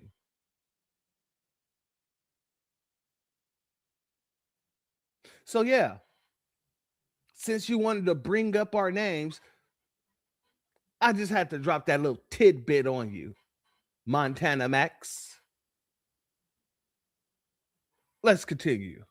They don't vote for somebody that they consider to be racist. They are pro-Black because they are Black, and they know that as Black people, they have distinct interests, and they fight for them. The same is true with Jews. Jews play identity politics as immigrants, as religious Jews, as ethnic Jews. They have distinct interests. They organize on the basis of identity, and they fight for them. They use their resources, their position to advocate for their own cause. And that is why you cannot offend them. That is why you cannot deny their genocide, because they will punish you. They will use their power to punish you. That is identity politics. You know that better than anybody, don't you, Nicky boy? Nicky boy, the Jews got you kicked off of YouTube. Oh, Nicky boy. Shout out to Trey Parks in the building. Much love to you, family. Thank you for being here. Let's continue. And now, in the big 2025, when white people are finally waking up and realizing we are a people too. We have a culture too. We are. What culture? Whose culture? Everything about white culture has been stolen from somebody else. So what culture are you talking about? The only thing you can be speaking about is the barbarism. That's white culture. The barbarism. That's what you Nabiscos can lay claim to. Barbarism. That's it. That's all. Shout out to Noah Randall in the building. Much love to you. Our sister Lotus says, sassy, sassy. Oh, my sister, don't let him hear you, because then he's gonna go on this type of rant. Sit down and shut the fuck up, bitch. He might just say, hey, go make me a sandwich, and put his hands on his chest like this. Talk about, yeah, make me a sandwich. Provolone if you can do it, if that's not too much for you. Shout out to our good sister. Let's continue. We're a race. We are an ethnicity. We are a people. We're a proud people. We're a noble people. We are one of the great races in the history of mankind. Say that again? Hold up. Noble people. We are one of the great races in the history of mankind. We're noble people. We are one of the great races in the history of mankind. Noble people. We are one of the great races in the history of mankind. What is noble about going around the world colonizing it? What is noble about taking things from everybody's culture that you've colonized and calling it your own? Do you know what noble actually means? I don't think you do. I don't think you do. You say you're one of the great races of all time. The sun would disagree. Mother Nature would disagree. The netter would disagree. If you were the great races, one of the great races of all times, you should be able to survive the natural sun.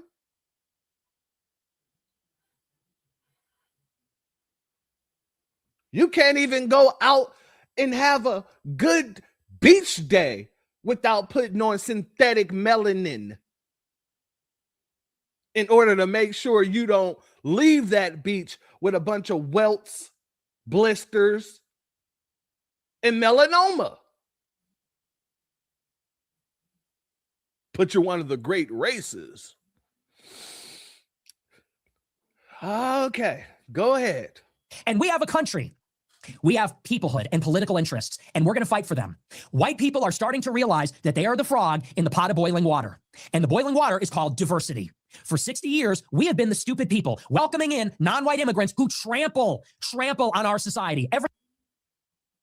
For 60 years, you have been the people welcoming in all these different folks that you guys use as your model minorities, use as a face of your anti-black racism, use as your buffer class. Yeah, you're absolutely correct. That's the one thing I will give you. But that was your decision nonetheless.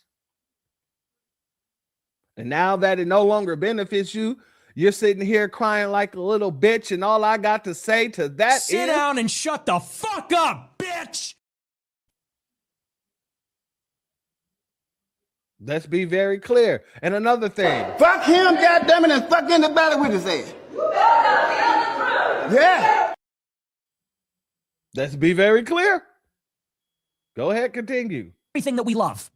Civil and civic order, our holidays, our religion, our heroes, basic decency and decorum. They trample on all of it, and we have tolerated it out of altruism. Some sense of fairness. Well, we colonize them, now they can colonize us a little bit. We colonize them, now they can disrespect us a little bit. It's growing pains. White people are waking up and realizing, wait a second, we're the minority now. And now the non-whites are empowered in a democracy. When they outnumber us, they outpower us. In the election, they put their people in charge, and then they oppress us. People see what happened in South. One more time. Sit down and shut the fuck up, bitch. Name me anywhere in America that the Nabisco is being oppressed. You folks do not know what oppress means. Oppression isn't even the word in your dictionary unless you're able to be the oppressor. What Nabisco is being oppressed in America? And how are they being oppressed in America? Don't worry, I'll wait. This is how stupid you people are. And this is why y'all falling apart from the seams, because all of you are incredibly stupid. Your bigotry leads to stupidity, leads to idiocracy.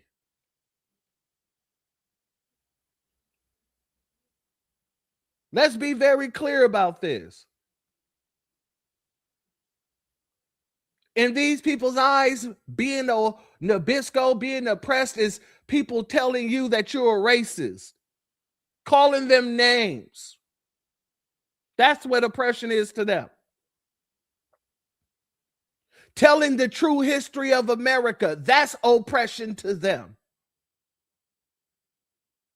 Telling the true history about them, that's oppression to them. You're supposed to just love me. I'm white and I say so. You shouldn't be questioning me. You shouldn't be coming after me like I did something wrong. This is what we're supposed to be doing. Manifest destiny. The oppression is telling you who the hell you are, calling you the devils that you are. That's oppression. Well, I'm sorry. For black folks, oppression looks like police violence, over policing, prison for no damn reason being 56% of all acquittals. Because we was railroaded into these prisons. The school to prison pipeline. Jim Crow. The black codes. Slavery. Raping our men, women, and children. Feeding our children to alligators. You want to talk about oppression? Name me a Nabisco whose child been fed to an alligator. Name me a Nabisco whose family has been sold away somewhere else in these United States. You do not know what oppression is. The only oppression that the Nabisco can get is from another Nabisco. Let me say that again so you can hear it with your dirty ass ears, Montana Max.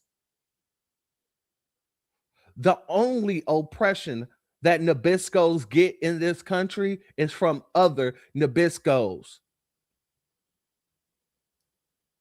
It's y'all unaliving each other at large rates. It's y'all unaliving your own damn families. Women and children. In some cases, men and children. It is you all that write the laws. We have 47 presidents. One of them you can consider to be a black person, even though he is not black. He is Kenyan. So you had 46 other presidents who are Nabisco, including the goddamn POTUS that is in office today.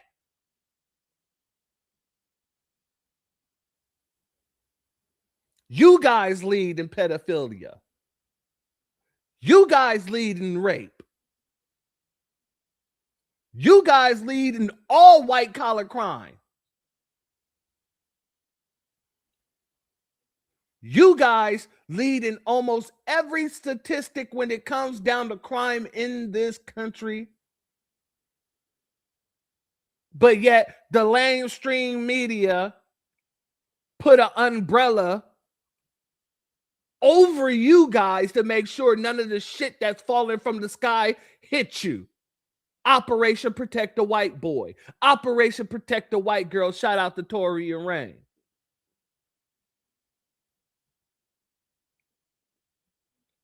You don't know oppression. All you know is being oppressor, being the oppressive.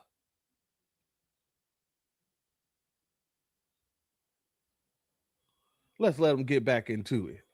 Africa. When they got rid of apartheid, when they got rid of the racist policies, did they get an egalitarian society where whites and blacks were living together on the basis of equality? No, they got revenge. The black people are taking revenge against the white minority. They have destroyed the society white people built for them, and they're taking revenge on the whites that remain. And white people ain't built nothing in this country. Let me say that again. White people, Nabiscos, ain't built nothing in this country. If they could, they would have did it without enslaving the native population, the indigenous population. They would have did it without importing Africans over here. You have built nothing. You have created nothing but chaos.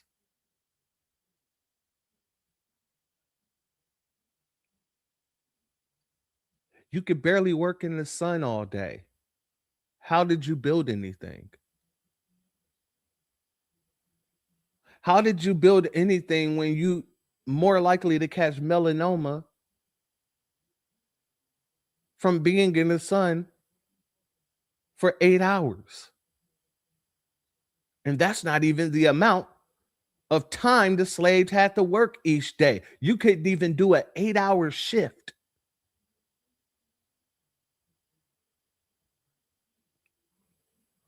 These people, I tell you, folks, hey, shout out to Dark Titan. Nikki lives in a delusional world. That's called a psychosis. Shout out to our sister FBA Empowerment. She said they built chaos. Exactly.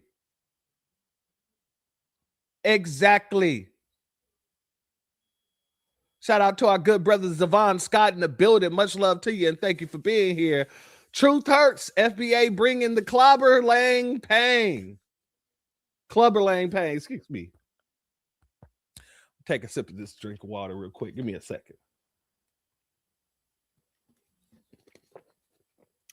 Yeah, family, these folks, they operate outside of the realms of reality consistently. And they want to talk about oppression. Let them continue. that's exactly what's happening here. And as white people become aware and react to the situation, our once great cities are occupied by violent black people. Our once great country is occupied by foreigners and immigrants who hate us and hate our country. We don't even have sovereignty because our political system kneels to the Jews and Israel. And white people are finally reacting to this and saying, you know what? We like the way things were. We like European Christian society. We didn't even maybe realize that we were living in one, but now that we're slowly starting to not, now it's clocking. America, and I gotta say this for all the stupid people in the back, all you Nabiscos back there wanting to be dumb as hell, thinking that this is a Christian country. The founding fathers were not Christian. Your founding fathers were not Christian. Hell, George Washington wasn't a Christian. Benjamin Franklin was a heathen. If you look up all the things that Benjamin Franklin used to do, you would think he was a part of TPUSA. That's how heathenish Benjamin Franklin was.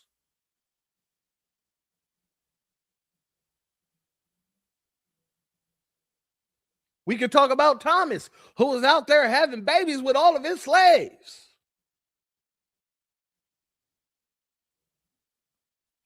This is the reason separation of church and state was actually implemented because they didn't want no church, whether Catholic, Christian, Jewish, Mormon, Islam. They didn't want nobody to be able to control how the government moves. Why? Because the church, the Vatican, was controlling the way they moved before they came over here.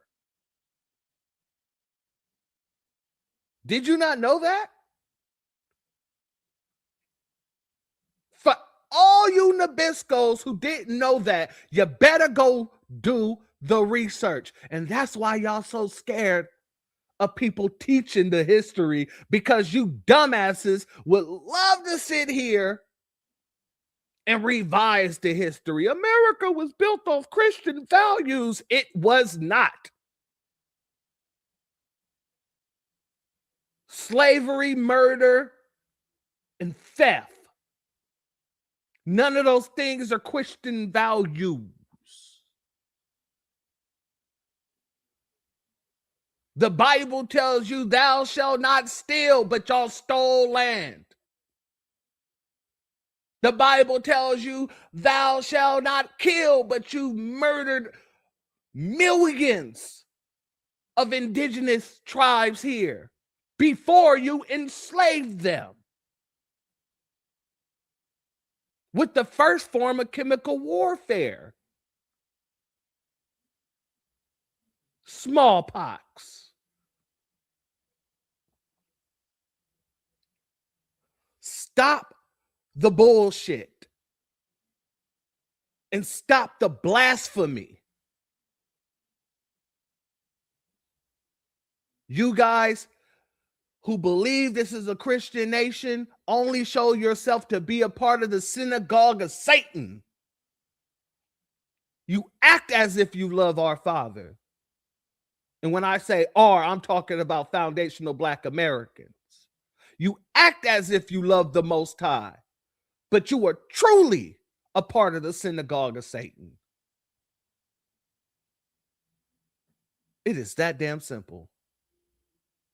And I glorify and edify the Most High's name by saying that. You are the devils. You are of your father, Satan. And I'm looking you dead in your damn eyes when I say this. You are of your father, Satan. You are not of the Most High. So how can this be a Christian nation?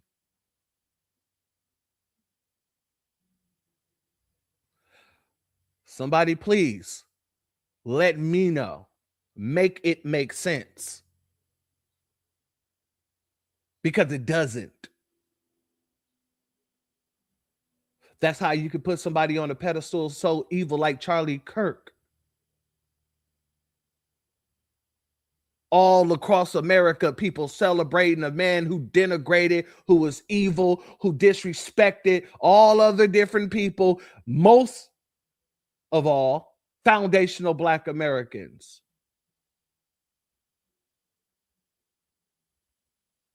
You are liars. You are manipulators. You are low-down, scandalous dogs. Because when you dogs got over here and you couldn't feed yourself, it was the indigenous people who was feeding you. It was the indigenous people who showed you how to keep yourself warm. It was the indigenous people that just looked at you like humans. And they should have looked at you like the wolves you are.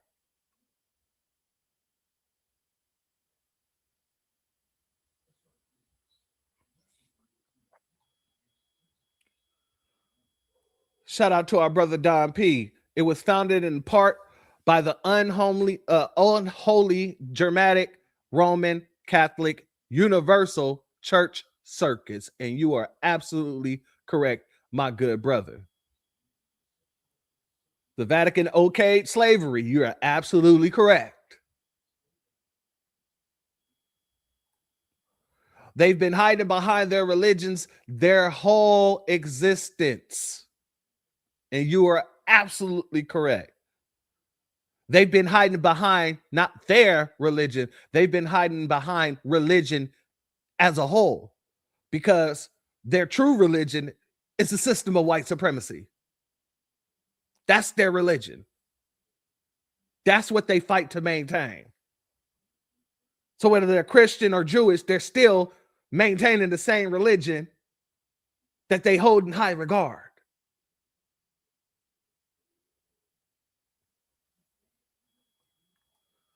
Shout out to Andrea Jones, Deceivers. Shout out to Zavon. He said, "Thee are the seed of Satan," and you are absolutely correct.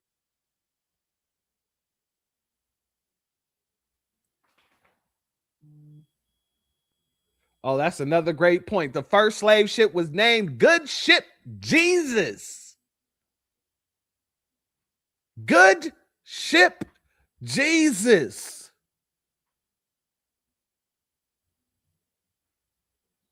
But let's let him continue with his bitch-made rant. 25 years ago, people didn't know that we lived in a white Christian country because that's all we ever knew. We got used to it like a fish in water. Now that we live in diversity, people are starting to miss it, and people say we want it back. This is called a political consciousness, a racial consciousness. We're recognizing that we are a group distinct from the other. We're recognizing that we have interests, exclusive interests. How are you a group distinct from the others? What gives you a distinction? The fact that you're the colonizer in the bunch? The fact that you guys, for the most part, have always written the laws? Yeah, I get that you're upset and you're scared because the birth rates are dropping. But you're not a distinct group. You're made up of many different groups. Your last name is Fuentes. You're a Mexican, for God's sakes. There's Germans here, Irish here, Italians here, Swiss here. There are goddamn Ukrainians here. There are all different kinds of freaking Nabiscos who are here. How does that make you a distinct group?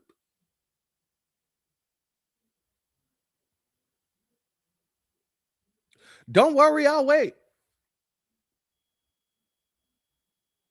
Yeah, payroll, he's mixed with Mexican. Either Mexican or Colombian. From one report I read, it said Colombian. But for the most part, I read another one that says that he's Mexican and he's admitted to being Mexican. So I'm going to go with Mexican. He's a bean burrito chalupa eating motherfucker. But he want to talk about white Christian evangelicals. You got a far way to go, Nick. But let's let him continue. Preserving the white majority in America is exclusive to the other groups. We're going to have to turn immigrants away. And it's going to be bad for them, but good for us.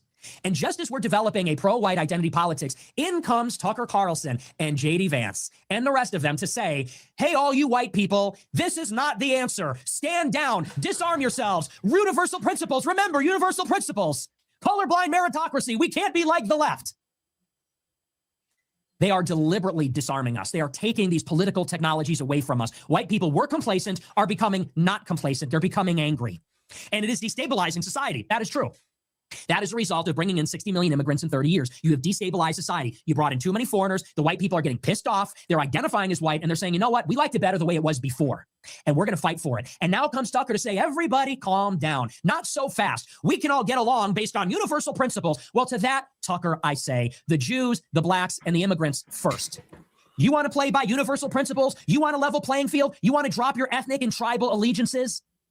You first. Sit down and shut the fuck up, bitch! start this way. It started in the 60s with stupid white people getting up and saying, you know, it's awfully racist for us to not share a bus with these people. And while we're at it, why are we only letting white people come into the country? Are you smoking crack rock? This man is smoking crack rock.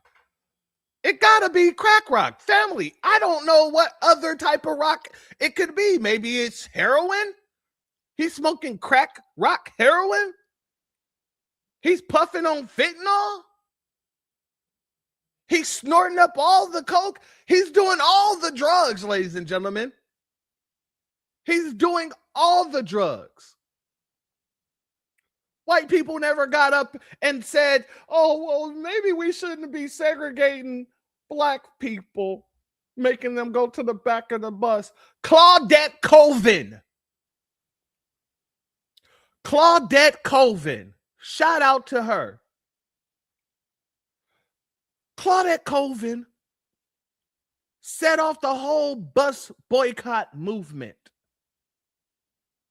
Claudette Colvin went to the court to tell her story, which made the Supreme Court say that segregation is unconstitutional. That would not have been done without Claudette Colvin. The story of Rosa Parks is the story of Claudette Colvin. That's number one. Number two, it was us who fought to open up the doors for everyone else to be able to come into this country, the 1965 Immigration Act. That's our fight. Nabiscos didn't want to do it whatsoever. And that's why we're standing on so much business whenever anybody who wouldn't have been able to be here before 1965 come in and act like it was the Nabisco that let me in the country. It was the Nabisco. I don't have to thank you. The Nabisco wanted me here because I work hard, nigga. I work hard.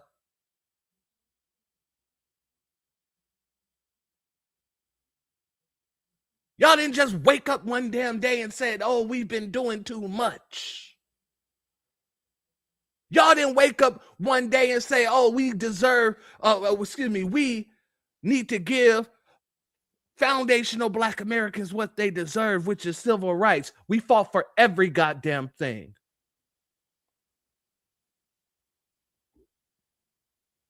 And we have court cases all down the way to prove such. Brown versus Board.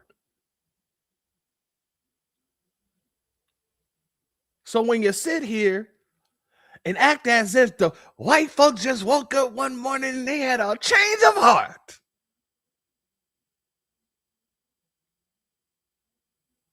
once again, you're proving how this isn't a Christian nation whatsoever. You're showing the tongue of thy father, the serpent.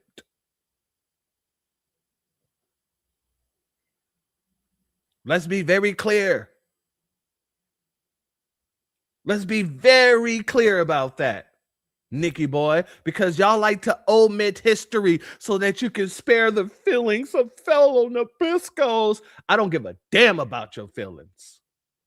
I don't give a damn about anything that you guys bring to the table. You can't bring me no history because none of you, and I say this with all conviction, none of you have any kind of credibility when it comes down to us. The only people on this land that holds any type of political cachet, any type of political credibility, any type of credibility, period, it's foundational Black Americans. And that's why the world looks to us and not the goddamn Nabisco.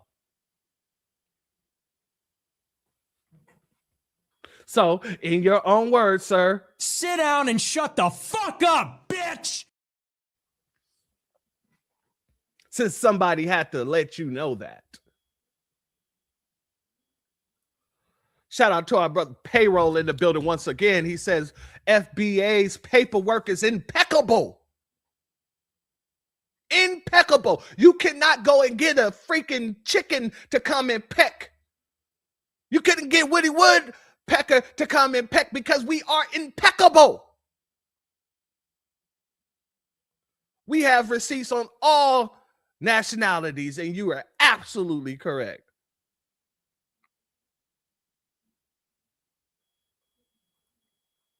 Crack Nick Dumby. Shout out, family. Shout out. And shout out to our sister Tampa Bay. Yeah, I got a fresh retwist couple of days now, but you know what I mean? Had to let it rock out with the stock out, you know what I mean? Shout out to you, my good sister. Thank you for noticing. Much love to you. Let's continue. And then the rich in the 1990s said, well, we need the labor. We need the farm workers. We need the tech workers. Bring them in. We were the stupid people. And No. Let me tell you what your people said. These newly freed slaves have all of the experience, so they're getting all of the jobs. We need to do something in order to make sure that they don't get all the jobs. You know what we can do? We can create something called the Homestead Act, and we can bring in a bunch of different immigrants from white countries, from other Nabisco countries, like the Irish, like the Italians. We can haze them for a bit of time. We can haze them for a bit of time to make sure that they're going to be on call with this white supremacist notion that we're moving with. And then what we can do, we can create unions, and we can make sure that the unions can fight for the newly brought here Nabiscos who don't really have any of the experience like the former slaves did, the freedmen had. So, you know, we make sure that they have unions so that even though the former slaves, the freedmen, have all the experience, the unions will make it a point to make sure that the people in the union, which is our little, you know, lapdogs, our little Italians, our Irish, our goddamn Germans, we make sure that they're getting all the jobs and to be able to outgrow foundational Black Americans. That's what your folks said, are the folks you want to be like. Let's be very clear about this. See, you guys can't sit down with a real one because a real one will shatter your freaking belief system and just embarrass you on your own damn platform. And while they were doing all of that, little Nikki, your bitch ass was back in, well, let me rephrase that. Your bitch ass parents was back in Mexico some goddamn where.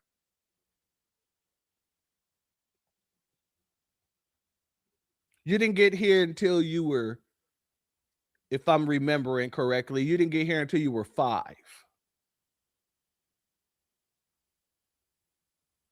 It is incredible how you were able to learn at 5 years old to put the Nabisco dick in your mouth and never take it out. Most babies, most children, they suck on a pacifier. You were sucking on a Nabisco dick. And you grew up with that same Nabisco dick in your mouth. And I apologize for those who don't like all the cursing. I get it. But it's warranted here. The man grew up with a Nabisco dick in his mouth. It got to be stated. It has to be said.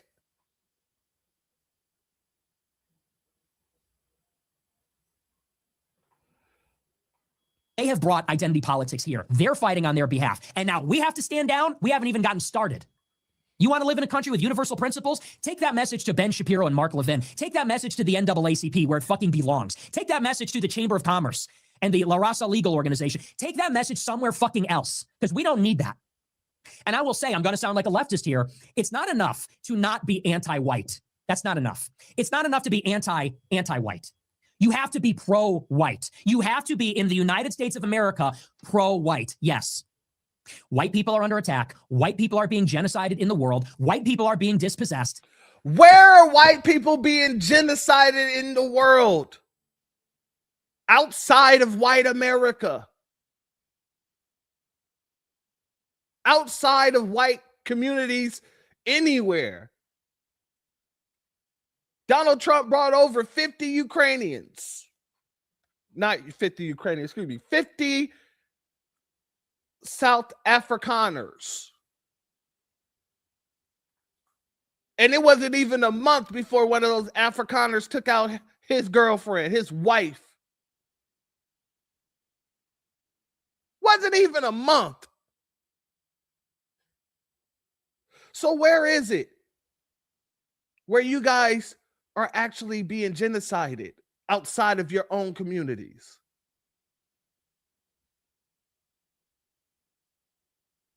I'm just asking the question. Shout out to Don P once again. Donald, Pete, Bimbo.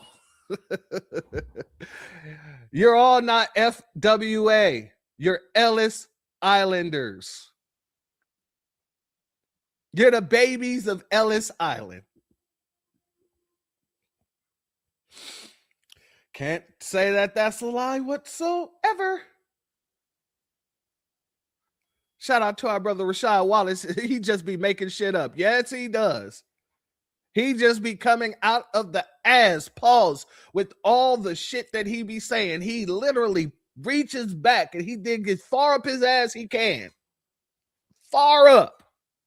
He plays with his tonsils a little bit. And then he pulls out whatever the hell he has to say.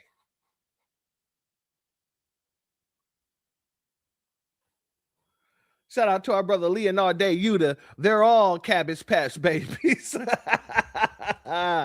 Shout out to you, my warrior brother. Let's let him continue.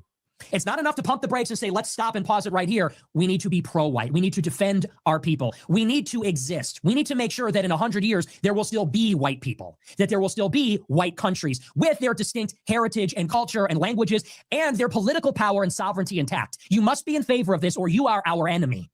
Period. End of story. Well, I guess the universe is your enemy because the universe is making sure and it's moving with expeditious speed to make sure that all that's going away. So shall it be. So was it in the beginning. So shall it be in the end. You wasn't here in the beginning and you will not be here in the end.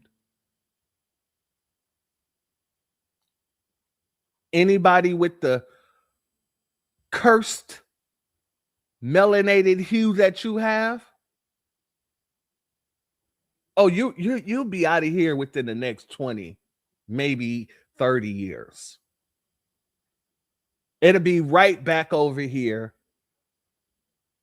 to all melanated peoples.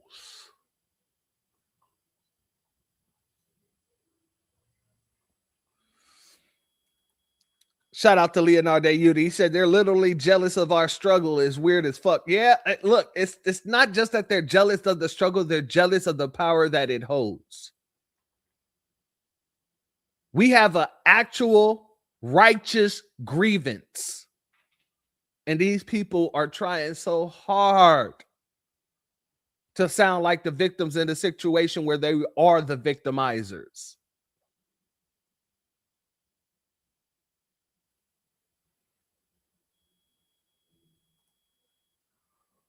Shout out to Don P once again. Nick, this is the swan song. Y'all on y'all way out.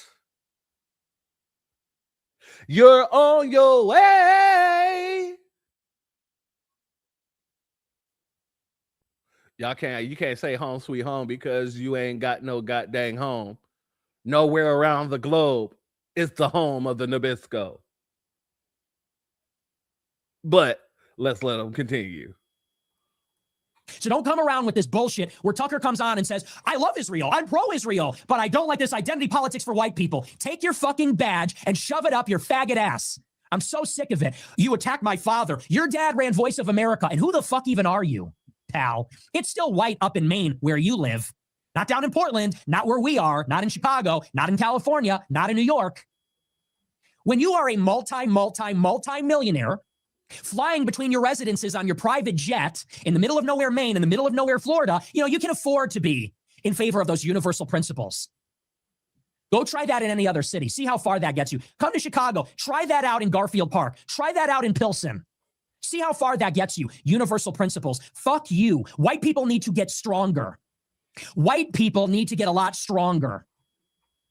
That's what we need to do. Hey, Nabiscos. Oh, Nikki Taco Eating Fluentes here, who has an empanada in his refrigerator right now, just called y'all weak. He said y'all weak like 7 days. Y'all gonna let this wannabe Nabisco call you Nabiscos weak? 1, 2, 3, 4, 5, 6, 7 days weak? Oh, I wouldn't let that slide if it was me, to be honest with you. You know, I would have to say something. You know what I mean? Let's just get back into it. Because we are dying, and no one seems to be aware of that. People are playing games. Yeah, and that's including you, sir. So, family, with all this going down, I got to defer to our brother Dewan B one more time. Our brother Dewan B made this comment here, and I'm inclined to agree with it. It says, Candace Owens isn't smart. Nick Fluentes isn't smart.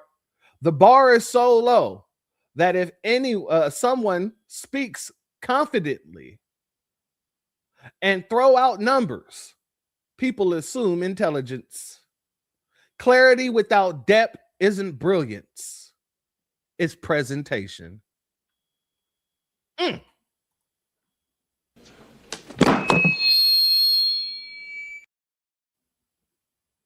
So this is why I'm laughing.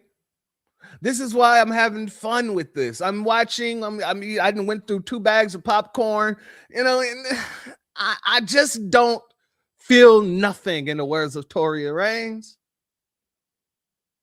And if I feel anything, it's excitement to see the walls of MAGA break down like the walls of Jericho. If I feel anything, it's excitement to see this black woman, quote unquote, that you guys put on a pedestal become the wrecking ball that tears down the house of MAGA.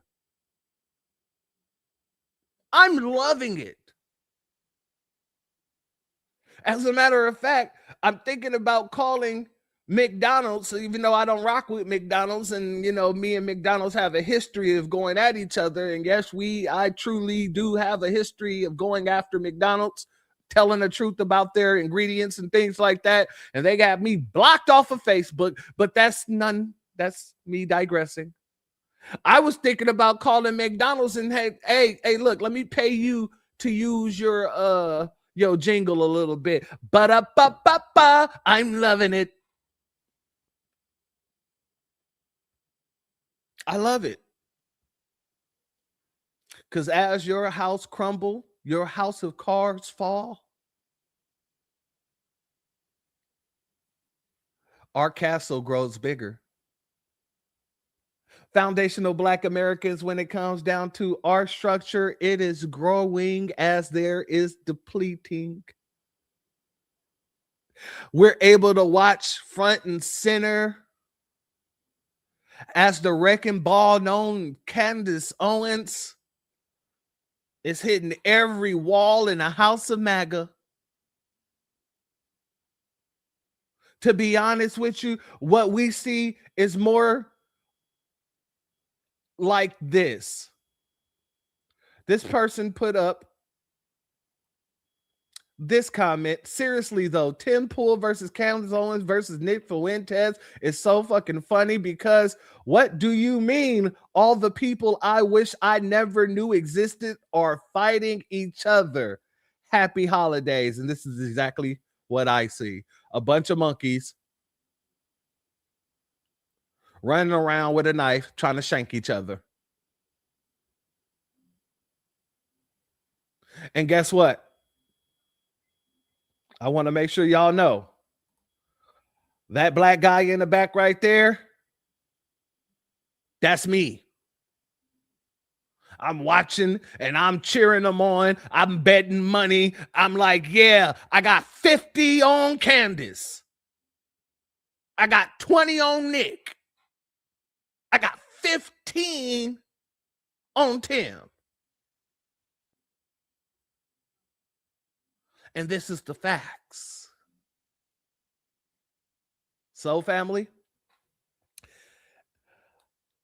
here's my suggestion to all those who think that we should be involved in any of this nonsense whatsoever.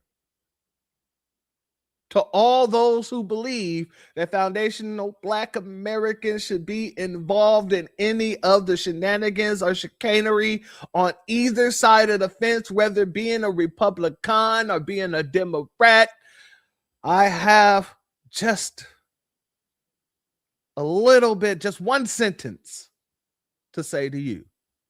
Sit down and shut the fuck up, bitch! And that's that. But with that being said, family, if you're not subscribed, go ahead, hit that subscribe button along with the notification bell so you can be notified whenever videos like this drop. Please make sure you're hitting that like and share button so we can beat up the algorithm. Make sure we get this message out to the ears that need to hear. And if you have not done so yet, please click the link in the description. Go to change.org and put your signature on the petition for reparations. And a special shout out to our brother Black RU, who emailed me and let me know that the link to the petition for reparations was not working.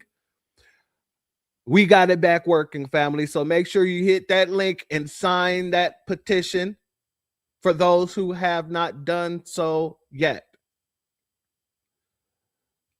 Family,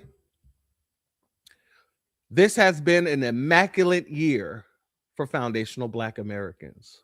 And next year is going to get better. It's going to be way better than anything we've seen this year. And we've seen a lot of great things this year, from the plantations burning down to the tethers getting their wake-up call left and right. Shout out to JJ in the building. Much love to you.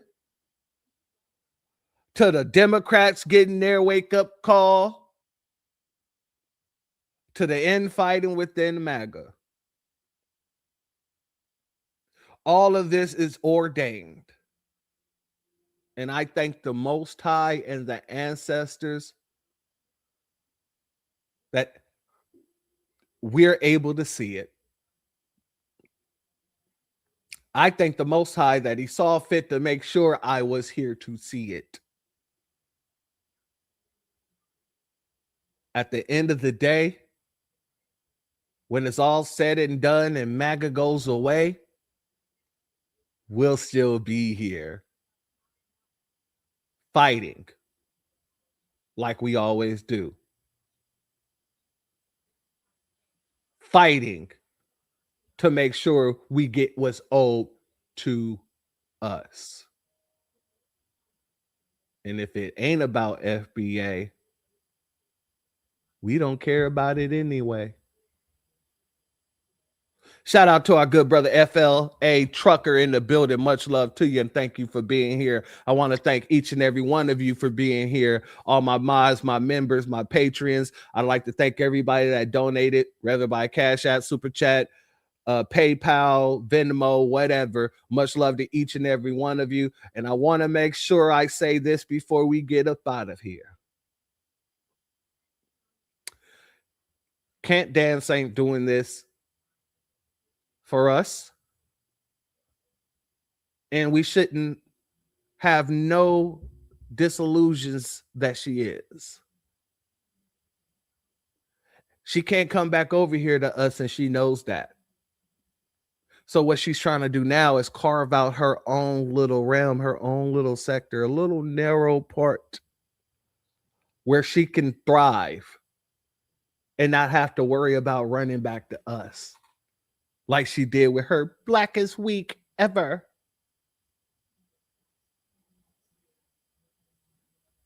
We don't pick sides in this fight.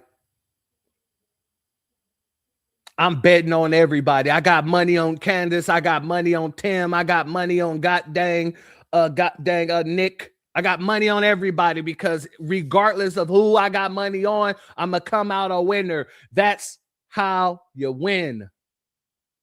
I'm putting more money on Candace because I'm looking and I'm watching her hit the house of MAGA with the wrecking ball that MAGA created. But even if they knock her out of the way, we still get a win. We're the only winners in this situation, family. And at the end of the day, that's how it should be. But with that being said, family, much love to each and every one of you. Certified B1 salute. I want you all to have a beautiful rest of your Thursday. And with that being said, family, the doors of the church are now closed. Shalom and peace, family. My grandfather built this country, man. He fought wars for it. And most places he went wouldn't let him sit down and get a cup of coffee. I can't even catch a cab in New York. You know, it doesn't matter how many degrees I get. All you people see is color. Your grandfather was an immigrant. You're American. My grandfather was born here, Duke. And you people still look at me as just another nigga. I know that the government, whatever can't stand us black people, he's doing everything in the world to make black man be extinct. But I'm going to tell you one thing, us black people going to survive. Yeah. So fuck everybody. I'm out.